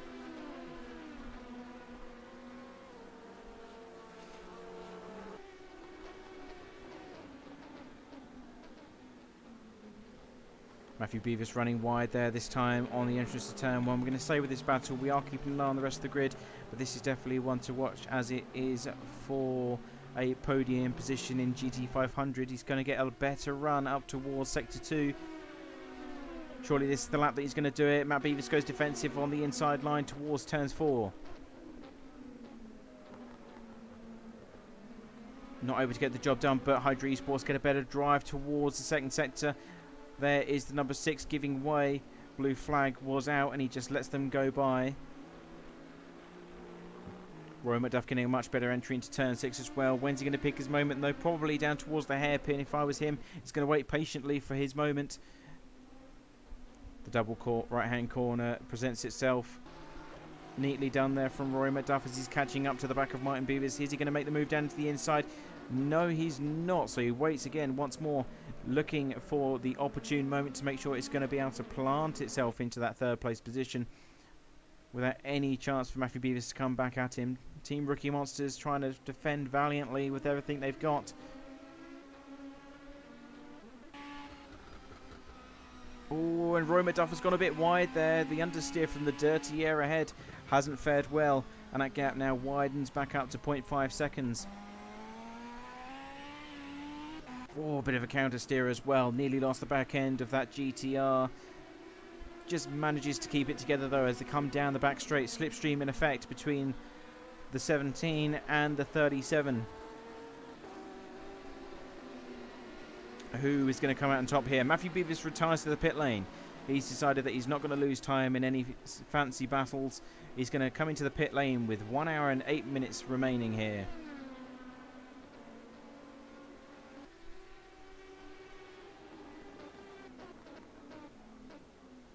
Let's go back down to the battle between GT3s then. It looks like the 177 has moved up by one position into third place. The 99 running into some issues with Wesley Boycott. And yeah, he's been demoted off that podium position for the time being. That obviously happened while we was fascinated between the battle for third between the GT500s. But that could have been a mistake from the 99 there. Our GT3 leader is still in the hands of Pim van Aert, is about 2.5 seconds ahead of Martin Ulrich in the M Technology Audi R8. So nothing between those two teams, both setting similar pace at this stage, and definitely one to keep an eye on. And we'll go further down the order towards Daniel Erstling because there's a battle between himself and the I don't think it's the Madness racing car that's causing issues. No, it's actually the VRC1 car that he's fighting for a position with. So VRC1 running into some issues here, and that's in the 27. Georgi Koltsov behind the wheel of that very yellow paint scheme they've got going on there. And the McLaren in the 87, Daniel Erstling, has taken the position away from Daniel Vidamari, and that's of course after they had their little spin, as well as Tony Jansen as well. That's the 33 Audi R8.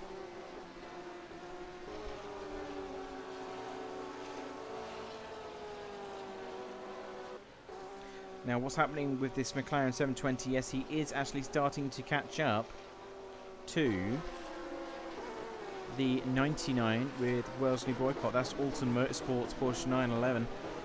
So in a few moments, of course, if he keeps the pace up that he's currently setting down, then we could see a battle go down for that position as well. And that's for 4th place in class at present.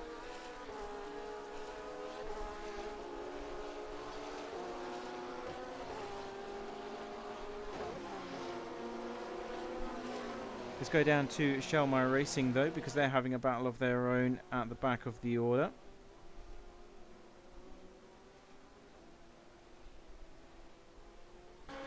That is currently 19th place on the grid at the moment, and that's a two-way battle between himself and the Aston Martin ahead, and that's the 72 with Dimitrios Papas.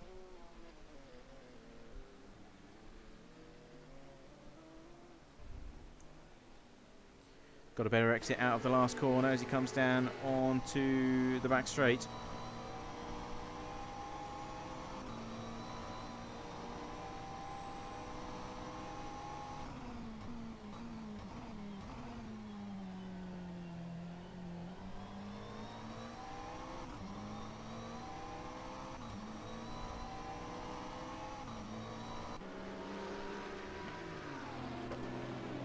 They will have a slipstream going to look down the inside of the Aston Martin. You've got the leader behind as well. That's Matthias Caruso for Singularity Racing. And oh, just barely misses him.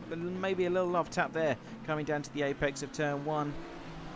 Just barely is able to maneuver his way around the corner without making contact. And now back up to speed again. Here comes the leader, Singularity Racing, number 90, going around the outside line. Of course, he's got to be careful he doesn't get squeezed by the GT3s, which he doesn't. Nicely read by all involved. McLaren's going to get his nose up the inside on the exit of turn 3 though. Here he goes, there's the 91 making his move It's going to be a drag race towards the next corner. Here comes the Aston Martin, though. He's going to hug that inside line, defends nicely. No way past for that 720S for the moment. Realist Racing number 54 goes through as well. They're currently sitting in P5 in class, and splits the two GT3s as he comes through turns 7 and 8.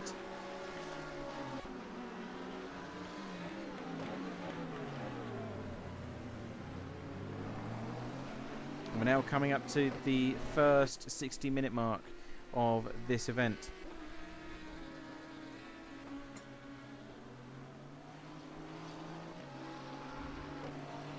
So we're not seeing any of the teams come into the pit lane just yet, but we are expecting the first to take place very shortly, especially for the GT3s. Usually last about 60 minutes or so, if not just slightly over that, by 1 or 2 laps. So expect your first round of pit stops to take place, ladies and gents. A few have already taken place. We know that Martin Ulrich has already come into the pit lane. That's the 41. We've also got Daniel Vidamari and also the 16th place car. That is the number 17 coming into the pit lane as well. So there goes the Aston Martin into the pit lane, leaving the McLaren to the position. And he will go up the order into P10. So now officially in the top 10 for Shellmeyer Racing there. We'll have to set a very good lap time to make sure that he comes out ahead. And here on board with Turk Hakkinen coming out on April Karsvard. So the pit stops are underway, although Turk Hakkinen hasn't actually gone into the pit. He's 1 lap down now. So let's have a look at when he last came in.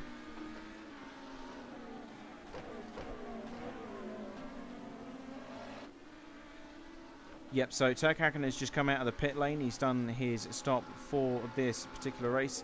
3:02 was spent in the pits, and he's now got to do all the work to try and catch back up again. April Karsvard hasn't come into the pit lane as of yet, so this position is going to be legitimate, but he will take it in due time when they go into the pit lane anyway.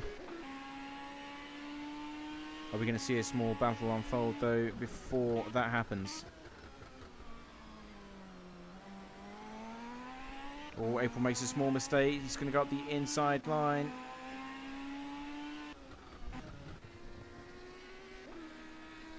Oh, and there's too wide. Lots of room given between both of them. Good respect shown as they come down into Sector 3. He's going to take the outside line, using all the road available, and he will take the position away. April Karsvard going down the inside line, though. He's not happy with the manoeuvre and wants to go too wide still.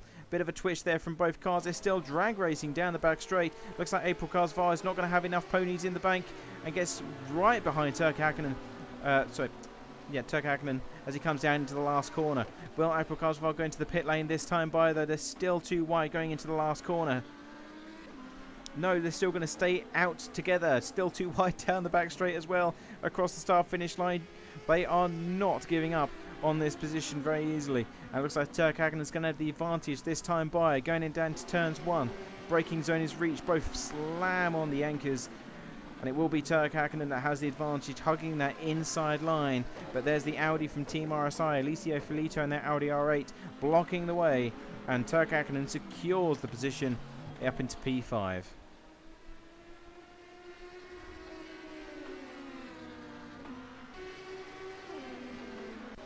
April Karsvard might be coming back at the Hydra esports driver there. But of course, got to remember that that 54 behind is on a lighter fuel load, so he's going to have a bit more speed going down that back straight at this stage of the race before he goes into the pit lane.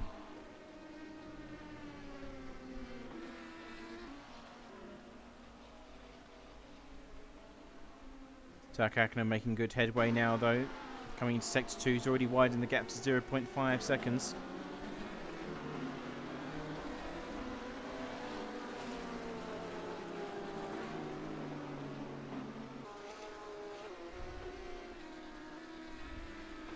Not much April Karsvard can do at this point of the race. Of course, Turk Hakkinen is now up into P5. He's going to be focusing on what's ahead now.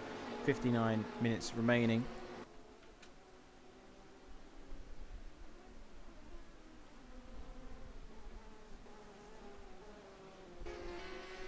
And April Carsval goes deep into the next corner, so that's going to cost him a lot of time.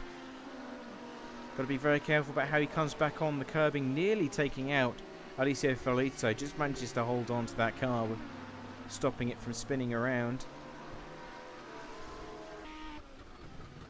Surely he's got to decide to come into the pit lane this time by... No, he's not. Okay, so he's decided to stay out on track.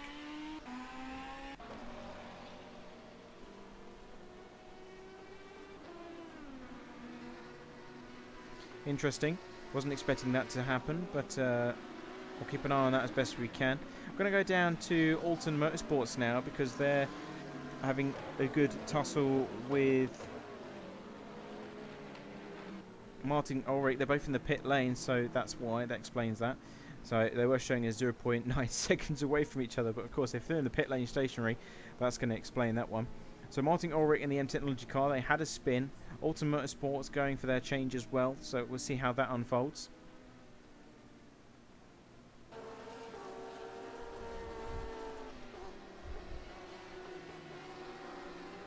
On board with the leader at the moment, Matteo Guruzzo. Singularity Racing still leading now by around 20 seconds. This guy is unstoppable at this stage here at the Pacific GT. Really showing strong pace. We thought we was going to have a good battle between himself and Hydra Esports, given that they were literally all within 1/10 of one another at the end of qualifying, but it's consistency that counts in a race like this, even if it is 2 hours long, and that just seemed to catch out some of the Hydra Esports drivers, and that's why they are where they are now.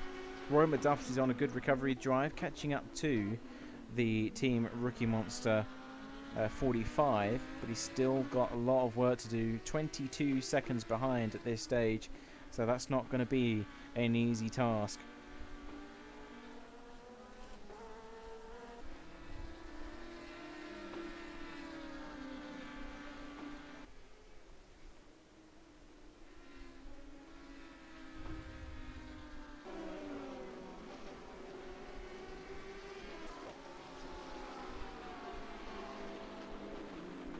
Let's have a look where Pim Van Ark is, because it's showing that he's actually having a battle in the pit lane. So all the GT3s are coming into the pits as we speak. You saw the 177 go up on the jack stands there.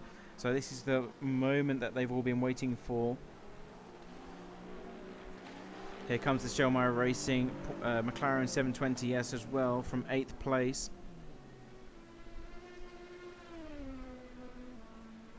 And up onto the jacks it goes. Pim Van Ark, our current leader in class, still waiting to go. And we've also got Tony Janssen. Everyone's in the pit lane at the moment. They all decided to come in at the same time. Pim Van Ark gets underway. He's the first to escape.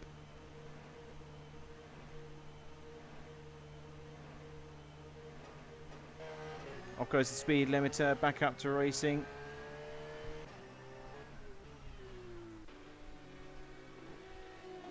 And the rest will filter behind and see what the gaps are once all of these stops are complete. So it's going to be a one-stop race here for our GT3 friends. Of course, coming up to 55 minutes remaining. Christos Sakunas goes fastest with a 156.422. That's about a tenth faster than the previous fast lap. So Team Rookie Monsters upping the pace here in the GT500 class. Roy McDuff is still setting good lap times though. 156.589. 584 is his fastest. So really close between those top three teams.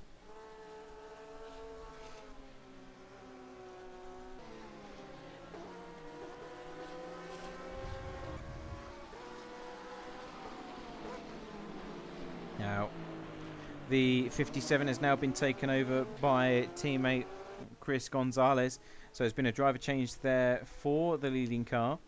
He's going to be in behind the wheel until we get to the checkered flag. Now the question is, what kind of performance are we going to see from the teammate? Is he going to match his colleague, Pim Van Ark's kind of pace? Or are we going to see him struggle to match those behind? So it's going to be a very interesting part of this race for the 57. Martin Ulrich still in charge of the 41 behind. So we know that's not going to be an easy man to beat, and as the gap is only around 5 seconds coming out of the pit stop, that's going to be eaten away if he can't keep the same kind of consistency as his teammate. Have to keep a close eye on the lap times and how they're posted. Matthew Caruso rectifies the issue regarding the fastest lap with a 1:55.1. That is a blistering pace set there by the Singularity Racing driver. Just completely blows the competition out of the water after the 45 set the 1:56.4. Just that is soul destroying for all of those to see in the GT500 class, and there's not really much that they can do to respond at that stage. Meanwhile, Roy McDuff has come out behind Mantis. Oh, he's made a mistake, that's why. So Roy McDuff in the 15 continuing to make errors here at the debut round of Pacific GT, and he's gone all the way down to 4th place with Mantis Rikas going into P3 once again. Disastrous news for Hydra Esports, and the question is how much damage has been caused. We caught the end of that incident, and he's going to stay out of pit lane, so clearly feels confident that not much damage was caused. But things just keep going from bad to worse here for the team. His teammate Turk Hakkinen in P5, about 4 seconds adrift at this stage.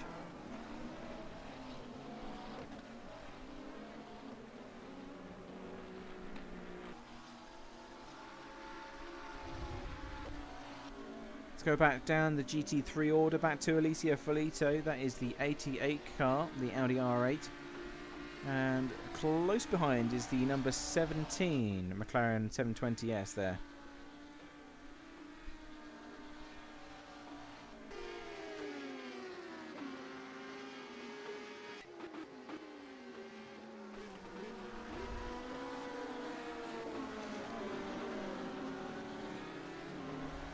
That's for PMK Sim Racing here. That's on the that's the number 16 machine on the board for those of you who've got the spotter guide and are looking eagerly.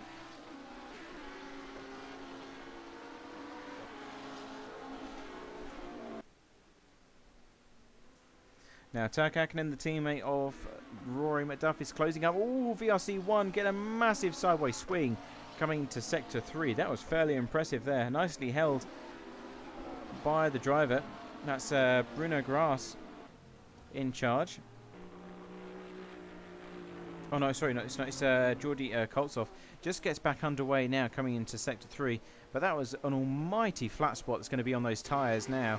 That would have really hurt in this heat. It's gone down to 28 degrees now, so the temperature is starting to be more forgiving here. We are coming into late afternoon in game time. So it's going to allow a bit of breathing space for some of the drivers here. Not such harsh temperatures present on those cars.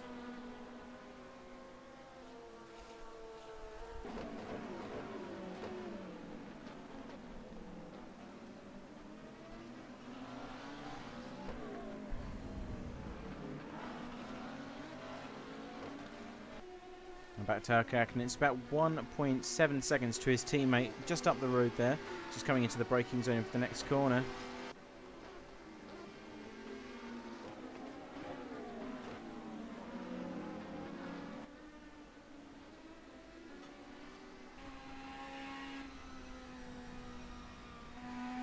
You see a speck of blue in the distance there in the corner of the screen. That is Roy McDuff. Of course, both cars having a pretty bad experience here at Sepang International Raceway, which is such a shame because it was looking so promising after qualifying. Unfortunately, it didn't come into reality.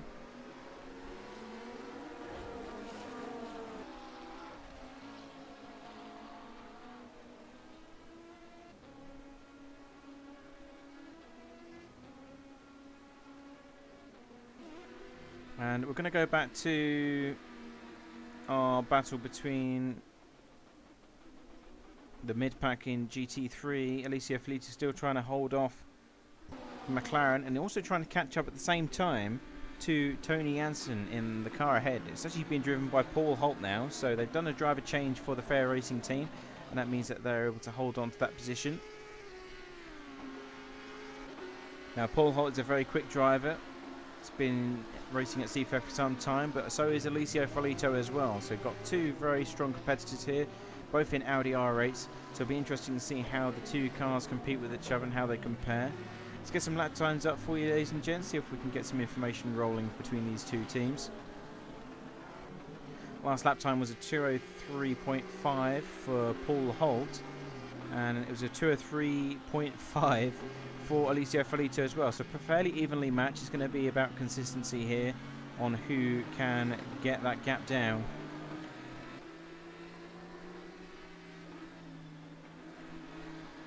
The question is, where is the GT500 cars as well? We've got the second place car going through Sector 3 as we speak, as is the number 1. The gap still around 20 or so seconds. If we look further down the order, it's another gap of 25 seconds to Mantis Ricus. That's a team change, their driver change between the two. We had Matt Beavis, of course, in 37 previously. And then Roy McDuff is about 4 seconds behind, followed by Turk Hakkinen, who's about 2 seconds adrift. And was that Mantis Ricus going very deep into that corner? I think it was, because that gap has come down now to 2.5 seconds. So it looks like the 37 having issues there.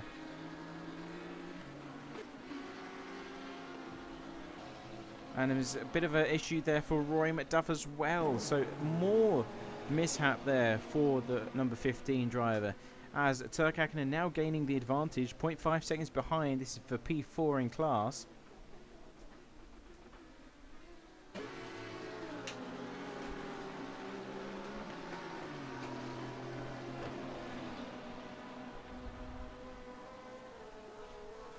A lot of GT3 traffic presenting itself at this stage as well, so got to keep his eyes peeled, make sure he doesn't make any mistakes here, because it is a teammate battle. And of course points. Oh, Turk going to make a bit of a twitchy moment coming out of the last corner, the rear end of that car, left and right, trying to get some grip or form of grip back. So consistently Roy McDuff appears to be the faster driver out of the two Hydra Esports GT5s or GT500s. However, Roy McDuff appears to be having a lot more issues with consistency compared to his teammate at the moment. That's allowed the battle to come back down again between the two teammates. And of course, it's all about bragging rights when it comes to teams as well. Gives you a bit of a confidence boost.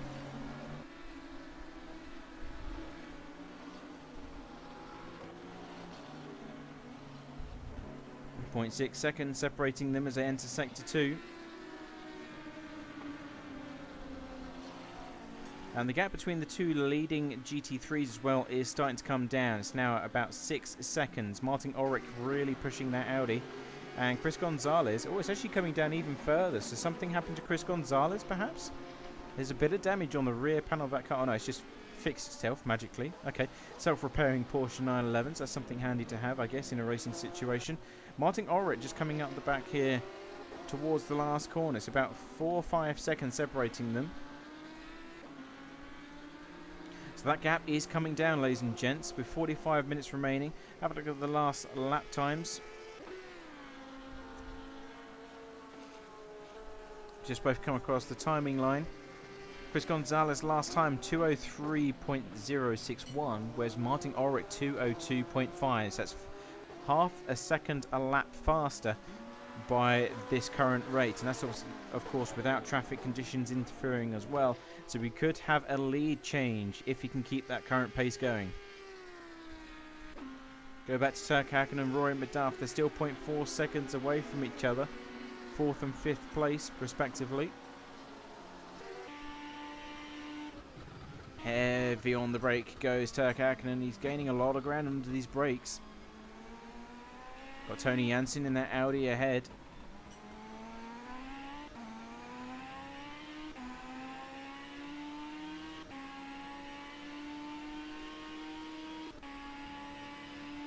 Pulls over to the right hand side to let both cars go by. Wise move. Doesn't want to get involved too much.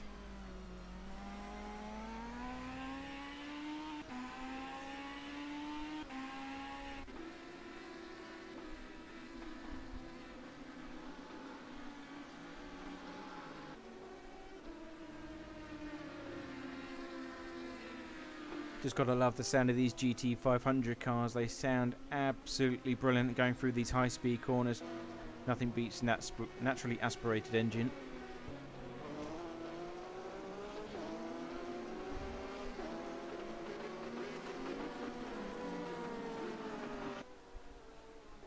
Keeping a close eye on that lead battle. So Martin Ulrich, that last lap time by, was actually slower this time. So something's definitely happening between Martin Ulrich and Chris Gonzalez. They're boomeranging away from each other.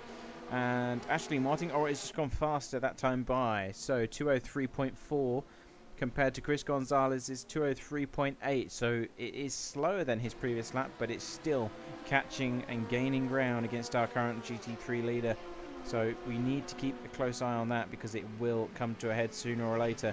In third place is the 87 from F1 Bros Racing. So something's happened to the 177 Porsche 911 to make it go down all the way into P4. Knocked off at that podium position because they were fighting for that earlier on in this race. So after that round of pit stops, it has actually affected the standings of things. And they're going to be catching them very shortly. It's about 1.4 seconds between the two teams.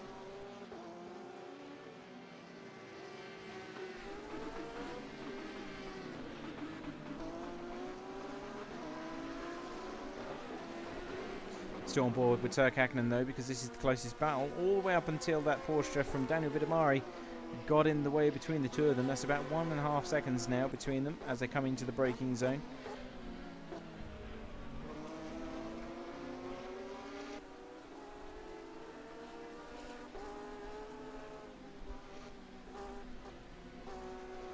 Let's go back then to Martin Ulrich in that M Technology Audi R8, that 41 machine, who is doing everything he needs to do at this present time to catch up to our leader.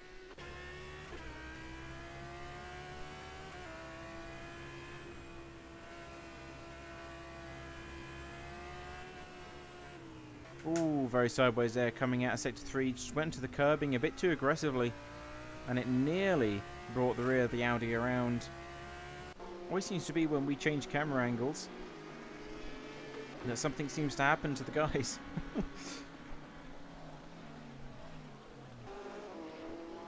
But the gap now down to about 5 seconds, so it's actually gone back up again.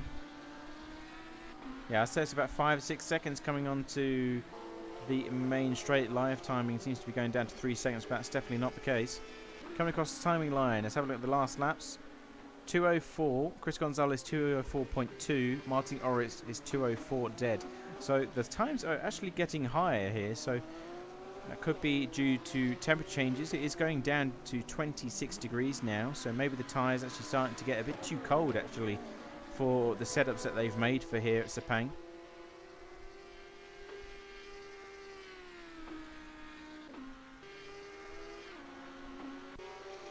So those lap times are starting to drop quite considerably. Teams need to adapt fairly soon if they're going to make the most of this situation, with 40 minutes remaining here for the first round. Now, interestingly, Roy McDuff has regained the ground once more to Mantis Rikas in that 37 car of rookie monsters. And so is his teammate close behind as well. So we've got a three-way train going on here in class, and this is going to be for third place once again.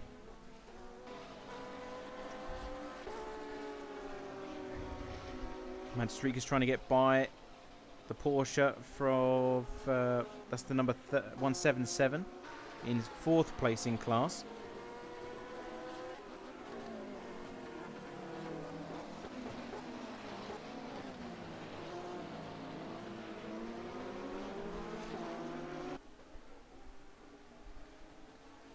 Now we know Roy McDuff has been extremely competitive throughout this race. It's just the consistency issues he needs to iron out. And if he can do that, he may be able to hang on to third place here this afternoon for the first round. It's looking fairly good so far. He's catching, gaining all the time as he comes down into Sector 3. Has he got enough, though, to secure that position? He needs to keep it on the truck grey stuff. He needs to keep it clean for the next 37 minutes, or 39 minutes rather.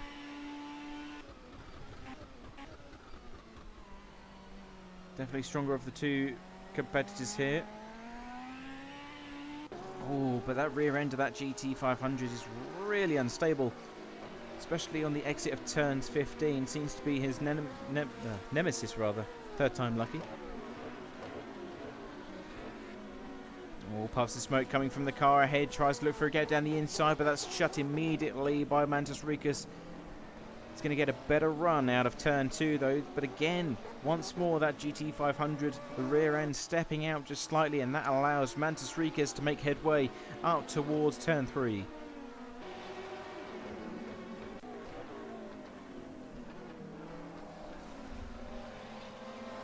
Of course, when they start to battle for the position, Turk Hakkinen will be brought into this fight as well, and we'll have a three-way frenzy for this last remaining podium position. You've got a GT3 car as well going through Sector 2, and that's going to cause issues for Mantis Rikas. That's going to compromise his entry line, but even more so, it's going to get in the way of Rory McDuff as he can't get on the power quick enough to get past that McLaren sitting in third place.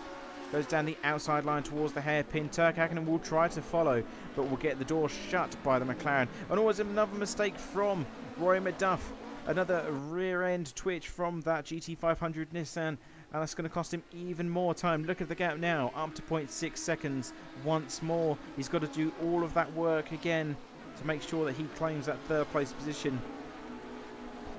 It must be either the temperature going down or it's a setup issue, because on worn tyres, or at least on rubbered in tyres, that car is extremely unstable.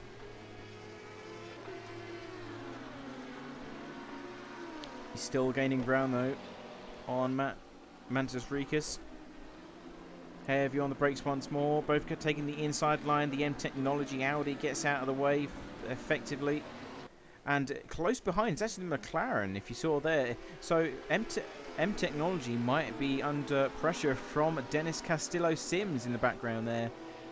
So we could have a battle for second place in GT300. So we've got to keep an eye on that one as best we can as well. But still on board with the 17 for the time being, or the 15 even for the time being. Turk Hakkinen couldn't get past M Technology's Audi in time, so he will lose out coming into the braking zone of turn 1. Look at the gap now, up to about 1.2 seconds. So he needs them to start fighting for this position.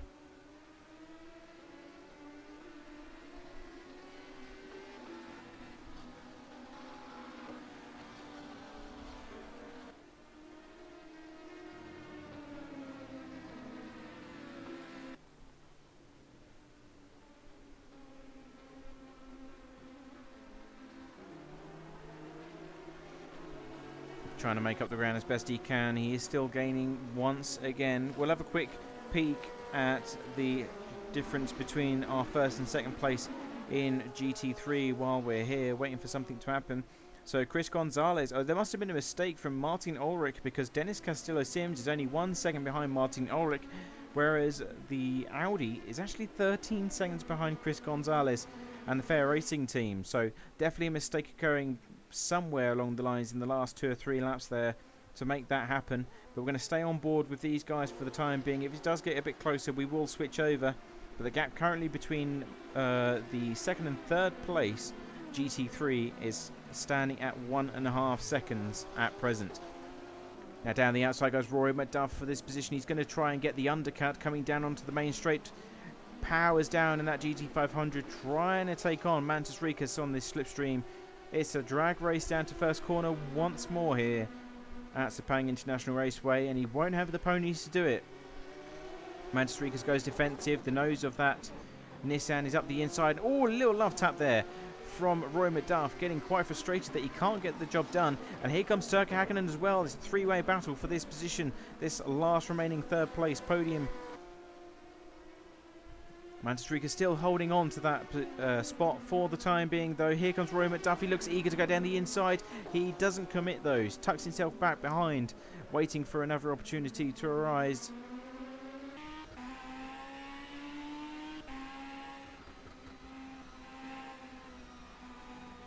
Through sector 2 they go. Mantis Rikas doing a better job of holding that line.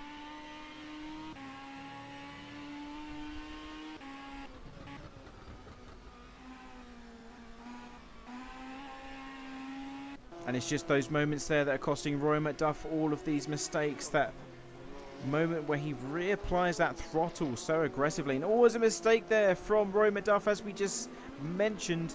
And goes Turk Hakkinen goes through into 4th place. That's an overtake between the two teammates. Hydra Esports do a switch, and it is now his turn to try and have a go at Mantis Rikas in the Team Rookie Monster Machine.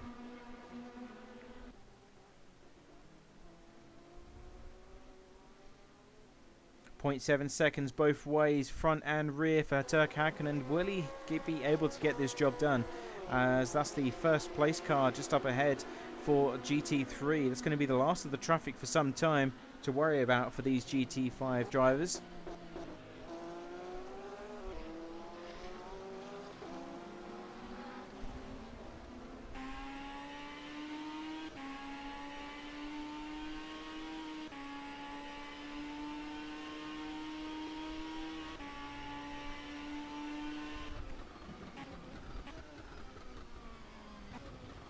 Going deep into the hairpin there, gets the cut back nicely. Waiting patiently to reapply the throttle, which he does. Mantis Rikas still holding on by the skin of his teeth. 0.3 seconds separating 3rd and 4th place. Roy McDuff falling back behind. Now 0.8 seconds coming up into the next sector. Turk Hakkinen waiting patiently for his moment. He knows that this is his only chance to get past before Roy McDuff reasserts himself. He has been the faster driver of the two Hydra Esports cars. And a mistake there from Pim. That was Paul? No, it wasn't. It was Chris Gonzalez. Shuts the door. And there is Mantis Rikas.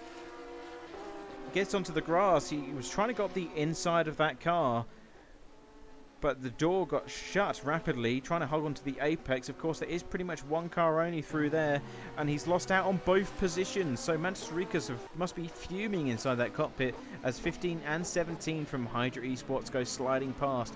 Turk Hakkinen leading the way on that last podium position in P3.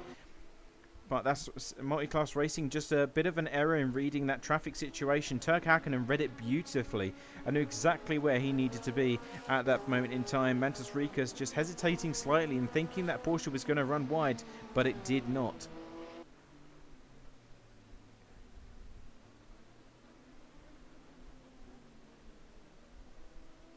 Now, once again, we've been here before, ladies and gents. It's going to be another teammate battle between Hydra Esports. 0.8 seconds separating them once more. And we're going to pop back to the GT3 battle just momentarily as Martin Orr is under attack from Dennis Castillo Sims. So this is the 41 and the 87 going wheel to wheel. 0.8 seconds between these two cars as well, and this is going to be for 2nd place in class. Got further battles down the order, about 1.9 seconds between Alicio Felito and Paul Holt as well, so definitely one to keep an eye on.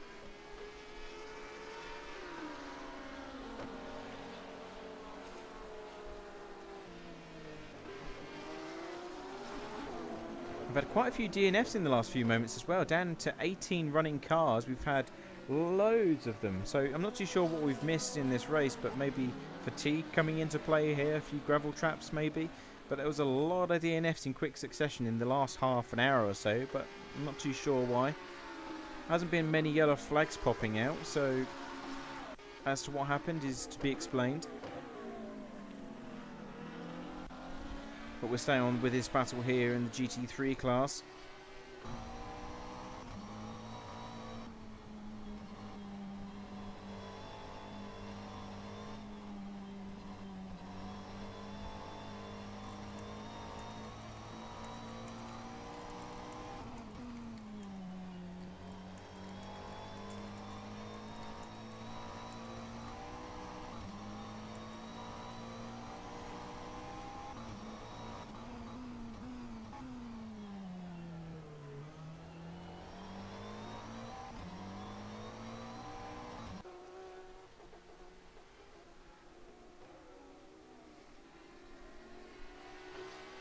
McLaren looking very strong at this stage of the race, doing everything he needs to do. Of course, the last half an hour of this event.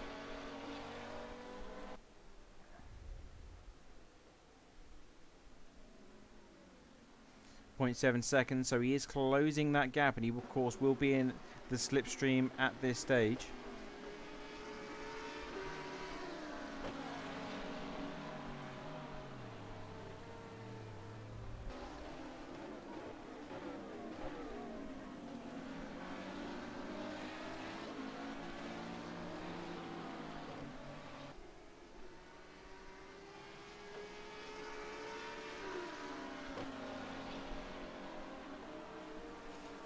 There's been a development in this race, and Chris Gonzalez apparently received a drive-through penalty for the incident involving that GT500 car. I'm not too sure about that one. It seemed to me like it was just a traffic management issue. Doesn't seem to be any malice between it, but maybe they've got an eye view or a view above ground that we can't see. But they've decided that a drive-through penalty is justified, and that's going to really bring things close between the top end of the GT3 grid. So we've already got a gap of around 37 seconds. The drive-through penalty here is about 20, maybe 25. So that's going to bring the last two podium cars into play potentially for a battle for the top.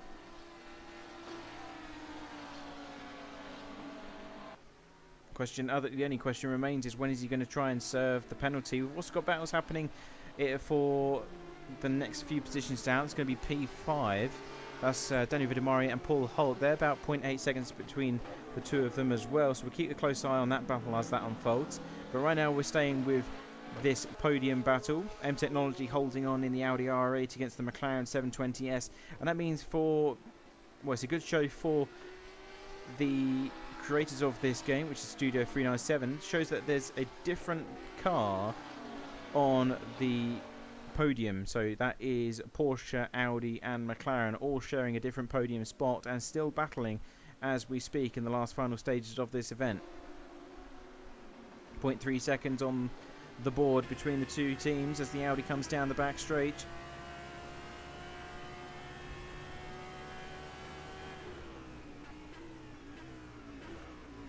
Oh, and a mistake here from the 41. The McLaren looks eagerly up the inside. It's going to be another drag race. This time, who will have the ponies? We know the Porsche get a better exit speed and thus a few more ponies down the back straight. That 87, though, reeling in the Audi before we get to the braking zone of turn 1. Is he going to look down the inside? No, he's not. Oh, he is. He's going for it. He's going for it. Down the inside he goes. This is for second place. And what has happened to the camera view? There it is. Sorry about that. But he takes the position away into second place. I think there was a minor bit of contact between the two there. A bit of a nudge, a bit of a squeeze, and he is through. Martin Ulrich then being demoted into third place.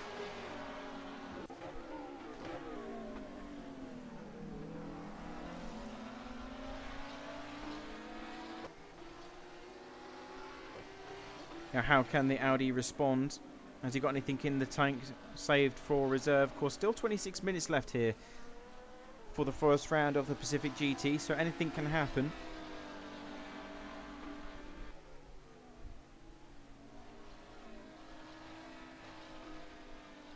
Now widening to 0.7 seconds though.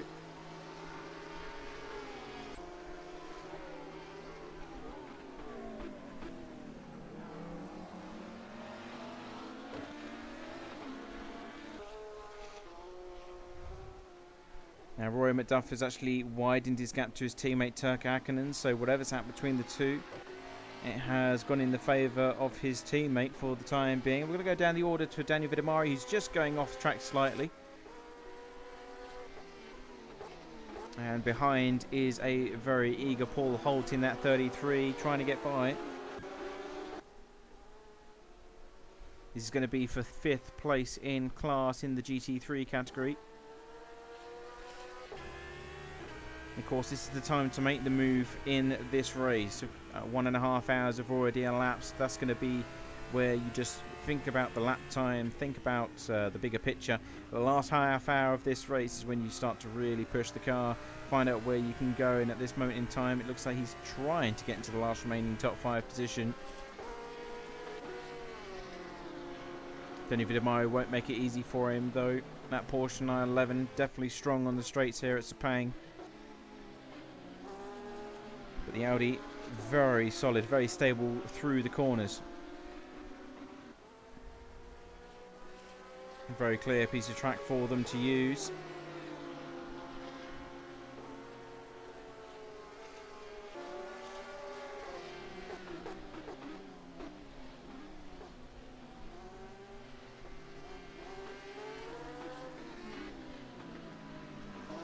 .6 seconds separating them as they come through turns 2.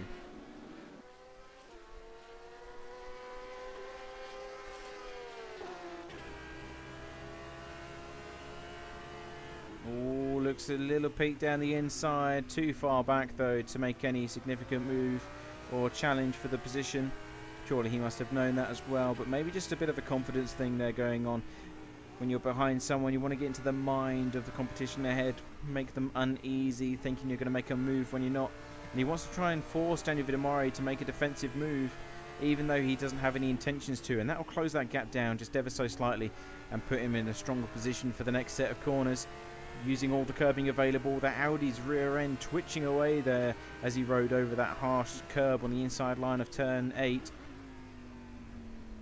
You can just see that Porsche is struggling to get back under control, especially when exiting these slower corners. Seems to be fine through the faster ones, but that Audi definitely stronger through the slower technical corners here at Sepang.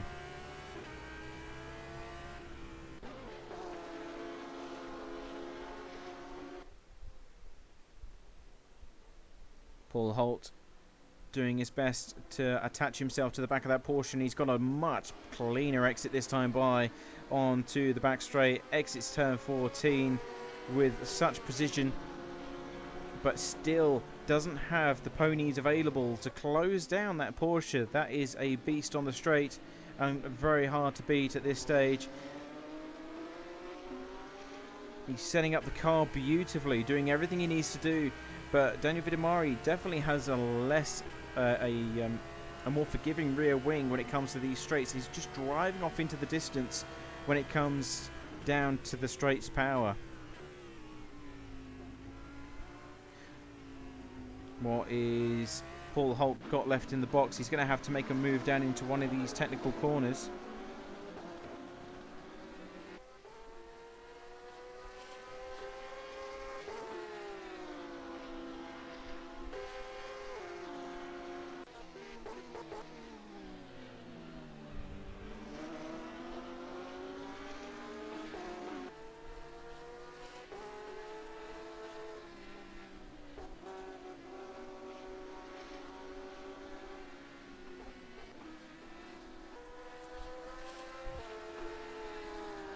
There's also a battle emerging between Martin Ulrich and Adam in the 177 Porsche. That's for Secura Racing.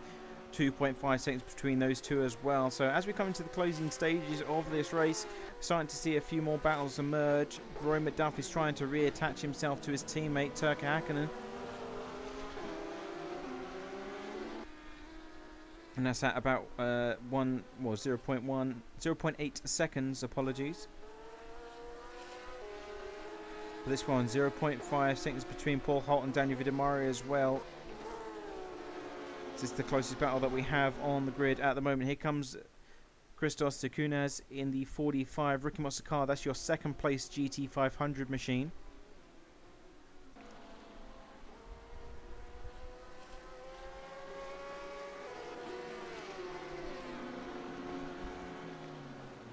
Oh, and a further issue for Martin Ulrich. He's had another spin, and he's retired to the pit lane, coming in from third place.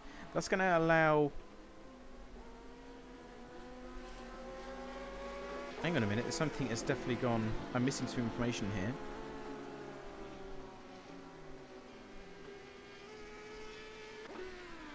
I think we might be missing one of the fair racing cars.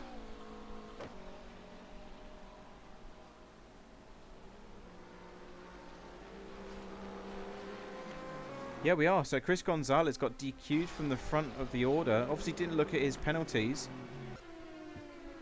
And for not serving his penalties, been disqualified from the race. So that must be a gutting feeling for the fair racing team. So that means that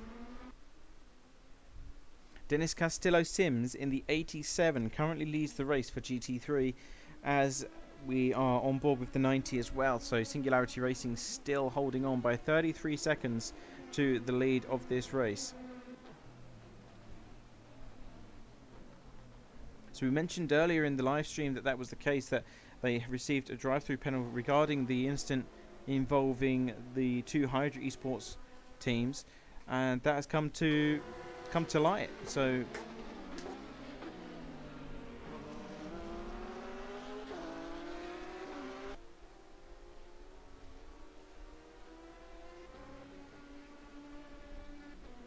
And now it seems to be a curse for GT3s to lead this race, because now the leading car in the 87 has actually just received drive-through penalty for making contact with the 27. So what is going on, guys? Come on. So that is the VRC1 machine. Just coming across the start-finish line now. And there goes Dennis Castillo-Sims in the pit lane. So that is bizarre. I think I'm personally going to have to look at this after the race, because I can't believe that all the leaders in class are just receiving these drive-through penalties. Here comes the 177 from Adam. He's going to fight for the lead of this race in GT3. They go too wide into turn 1.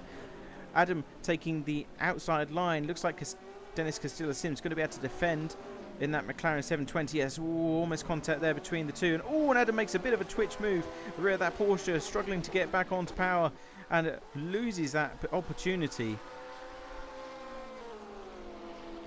Very almost nearly allows that to happen. And here comes Turk Hakkinen on. Always had to spin, so it's happening further down the order as well. Turk Hakkinen spinning out on the exit of turns 14, and that's allowed Rory McDuff back onto those podium positions. He was doing so well to hold on to it. Back towards the battle between Daniel Vidamari and Paul Holt, though. That is still all game. So 13 is up to P3. Paul Holt is down in P4.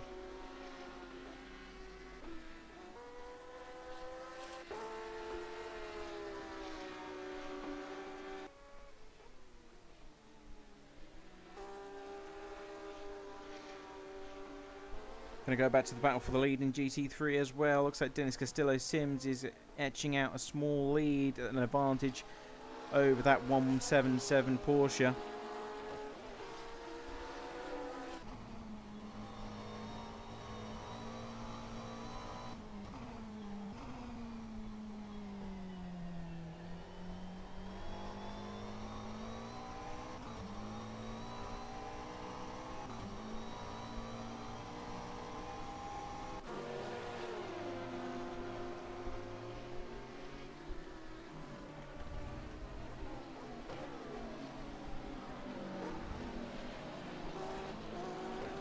Yeah, it's now up to 1 second as they come out of the last corner, so that gap is widening. That McLaren is looking very strong in the closing stages of this race.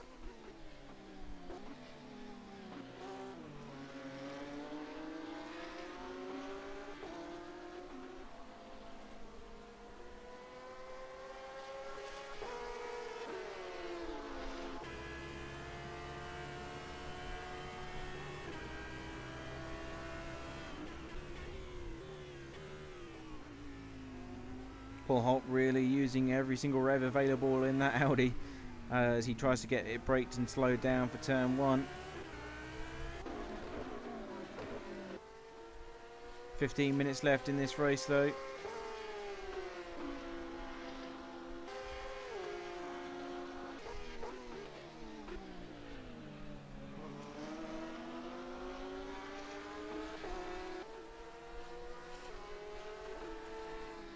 It's a close battle between third and first place in GT3. The number 177 looking very eager to take on Dennis Castillo-Sims. Not much between those two. And then we've got this battle between the 33 and the 13 as well. And this for third place in class. GT500 and Singularity Racing still leading the way by a comfortable 40 odd seconds. And Christos Sikunas is sitting in second place by around 30. So the rest of the grid seems to have fallen off slightly. Not much battles going on in that class. A lot of DNFs in GT500 as well. So a lot of unfortunate souls.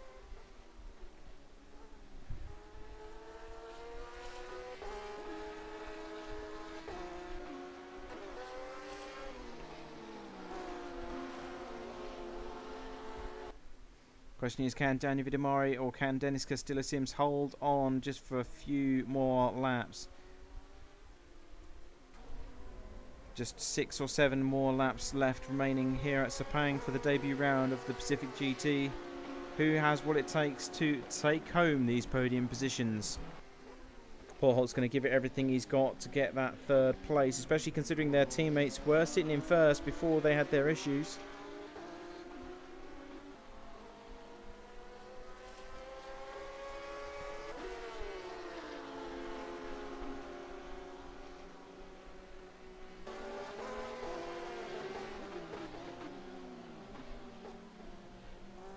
back to 0.6 seconds as they come down to the braking zone turn 1. The strength of the Audi clearly apparent here in the braking zones. But that Porsche just seems to power on into the distance when it comes to those straight line speeds. That's when it matters.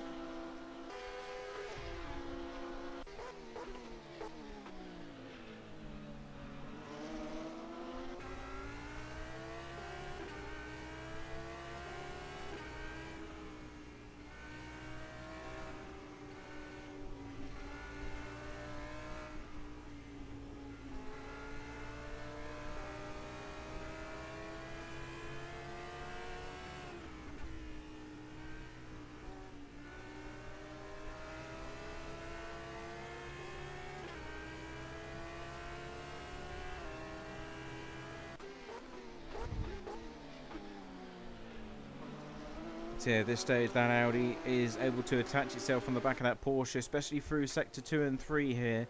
It's only when they get down to that back straight that it seems to be able to widen that gap.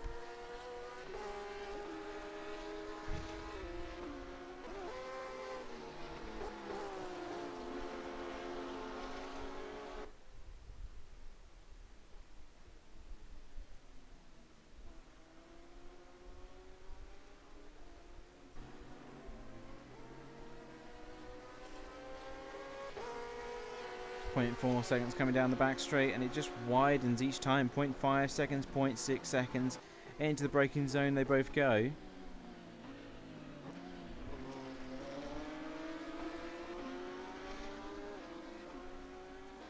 And our leader as well is widening the gap to about 1.4 seconds. So Dennis Castillo-Sins under a lot of pressure. There's only 10 seconds between Daniel Vidamari and the front-running teams as well. So it just goes to show how close it is here in this series.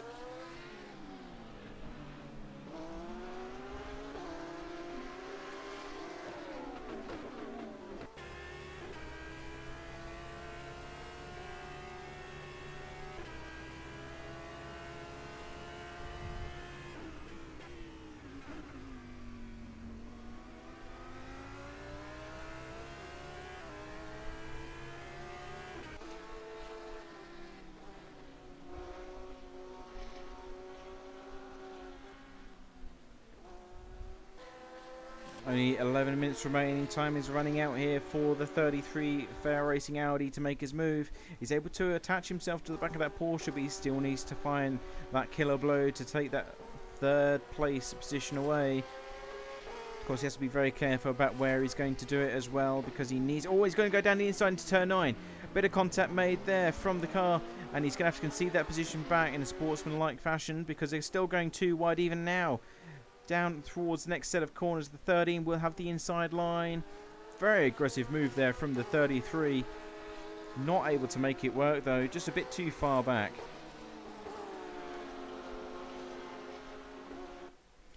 So he knows that time is running out for him here at Sepang. If he wants to take that position away, what kind of damage does that cause to both the sides of those cars? It was the front right that took the shunt of it.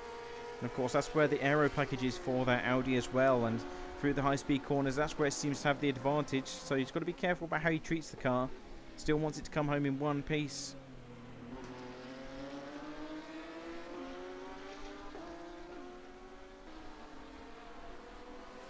.3 seconds separating them as they come across the timing lines. That Audi just can't get an advantage on those straights. He's going to look down the inside line this time, but Team RSI blocked the door. The 13 shuts it closed. Not coming through here anytime soon. And we're now in the final 10 minutes of this race, so he's just got to hang on in there, wait for his moment. This is great racing between these two teams.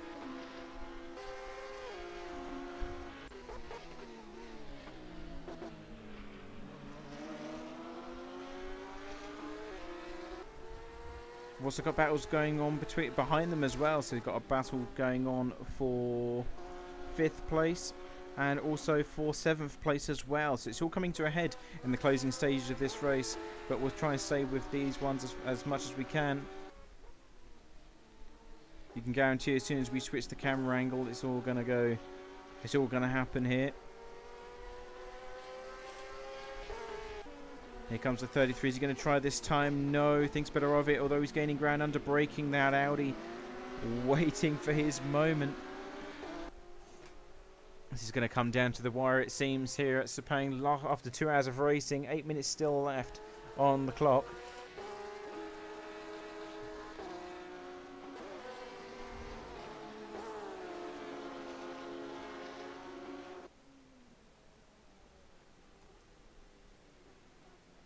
Once more through turns 14. Important corner here. Doesn't want to screw it up. Goes onto the grass just ever so slightly. That runoff area won't affect him too much because that Porsche has the extra ponies. 0.4 seconds coming to the braking zone of the next corner.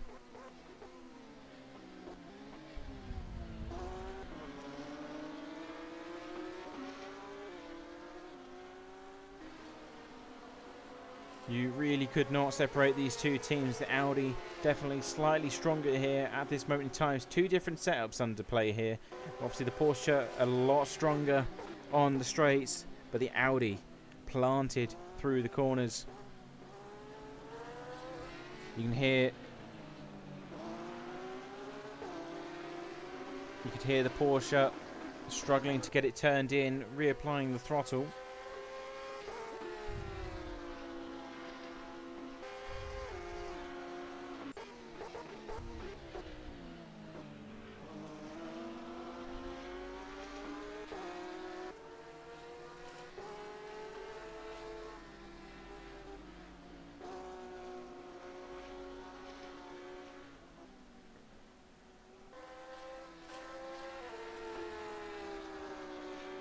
Battles going on down the order as well. Let's go down to P13 with Simon Marshall because he's having a battle between himself and Shellmeyer Racing as well. And we've got off one just further up between Paul Holt and Alicia Filito as well. So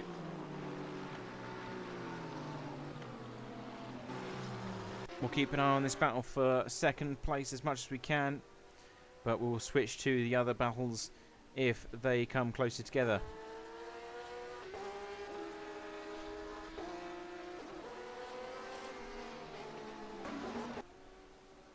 Alicia Filito, his teammate for Team RSI, struggling against the number 17 from PMK Sim Racing. He's going to go down into Sector 3.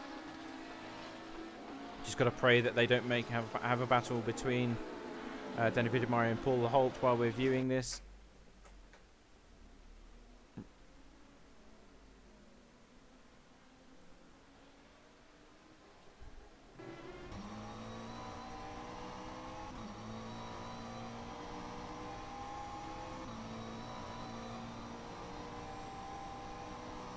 Matt McLaren really is struggling down on the main straights here.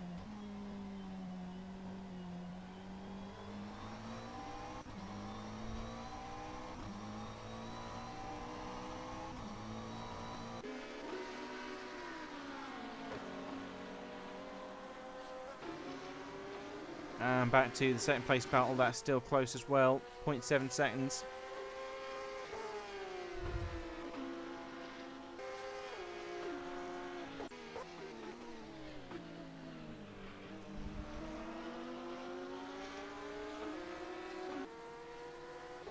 There's 0.3 seconds between 4 cars here, both on separate battles of their own, but for 2 battles, both one for P2 in class and the other one for P5.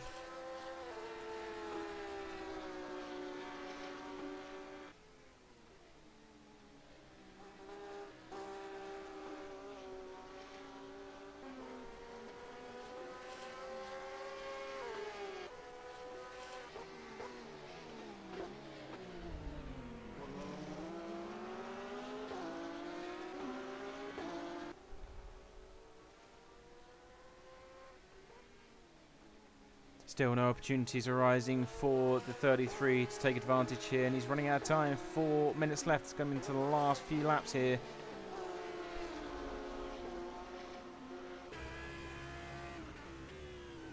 Oh, and there's a mistake from the 33. Disaster strikes Paul Holt as he goes too deep into that corner, trying to get as much speed as possible on the run down on towards the last corner, and that's compromised his race completely there.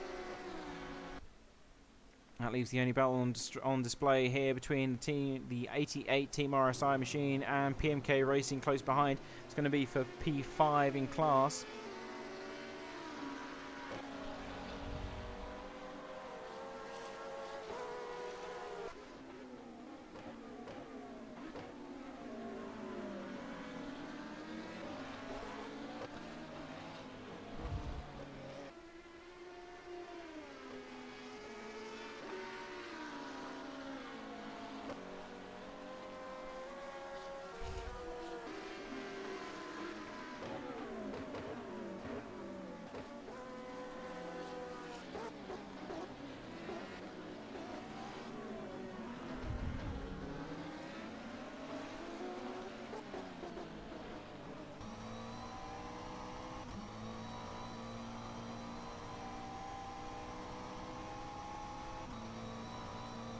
Valtteri coming down into Sector 2. Trying to catch out as best he can to Alessio Filito. Alessio Filito, definitely a strong driver here and won't be an easy target to achieve, especially in 2.5 minutes. That gap has increased.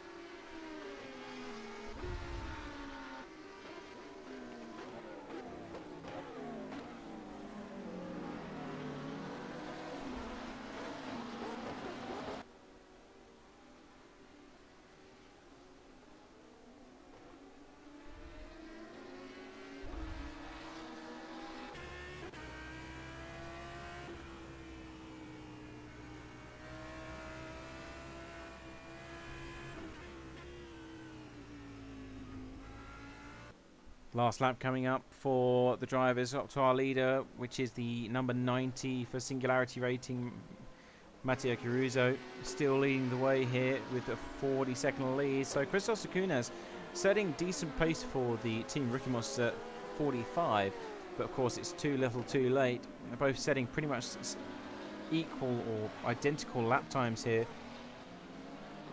but unfortunately that's at the second half of this race that he's been able to set those times, which is of course not doing anyone any good. So coming on to the last lap here with 1 minute remaining.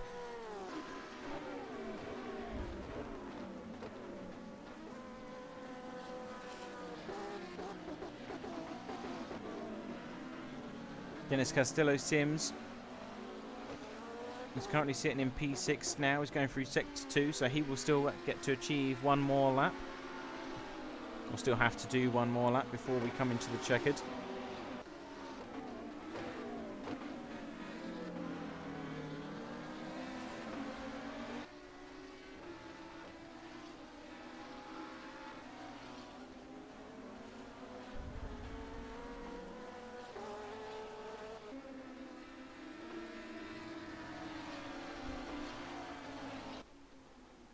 Last few corners then for the 90 before he can claim victory here at Sepang International Raceway.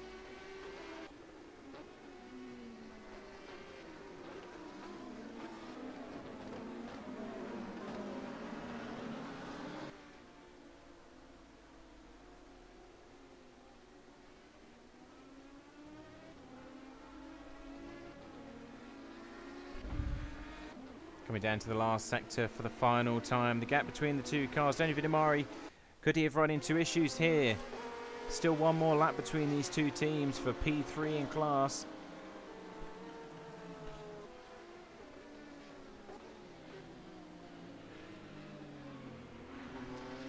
Danny Vidimari is running into issues. That Audi looking very strong here in the very last lap of this race. Here comes the white flag. And it is finished. It's officially finished. I don't think he'll have to do one more lap. He will have to do one more lap for that race. Here comes the number 90 winning here at Sepang for the first round of the Pacific GT. What a demanding performance from the team. And there's nothing that can be said that can take away that victory. He did everything he needed to do. Hydra Esports unfortunately fell away from the competition in those final stages. And we're going to go back to this battle for third place in GT3.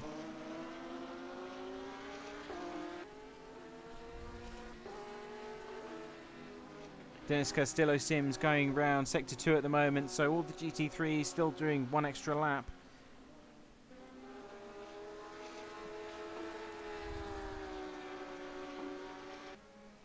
Christos Acuñas coming across the start finish line for Team Rookie Monsters as well. What a great performance he's had.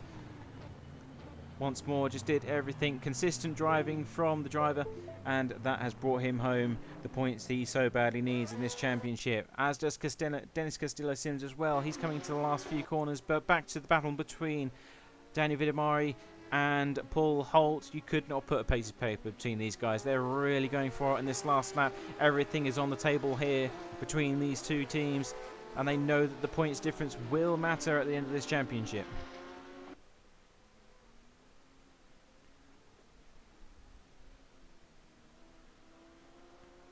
Last chance for the Audi to make his mark as he comes up towards the last corner. Porsche using all the power that he has available. He's going to go defensive on the inside line. That'll give the cut back towards the Audi though, who is going to come out on top for these two teams. The Audi has the inside line. The Audi takes him. Paul Holt goes up into P3 for GT300 and crosses the line, stealing it away from Denny Vidamari at the last possible moment, last lap, last corner. When it really mattered, he put it on the line and took away that podium position. What a finish, ladies and gents. So there you go, Dennis Castillo Sims comes home in first place in GT3 for F1 Bros Racing, and Secura Racing in the 177. Although they had that drive-through penalty, really good racing from all the teams coming in second place. Paul Holt, what a last lap performance from him.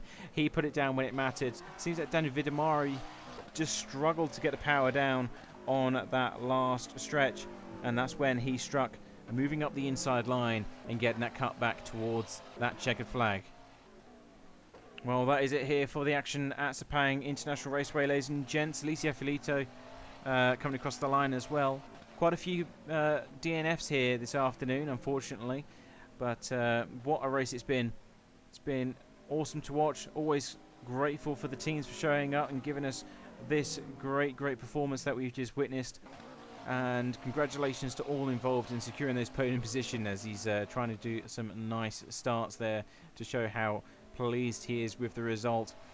That's it from us here at the Checkered Flag Endurance live stream and us in the commentary box. You've just been watching the first round of the Pacific GT series at Sepang International Raceway. Join us next Sunday for round 2, where we visit Fuji, where we're no doubt going to see a lot of high-speed action take place as the circuit is, or does promote that kind of racing. So do subscribe and like the stream. It really does help us, and we'll see you around next time for some more racing fun. Take care and good night.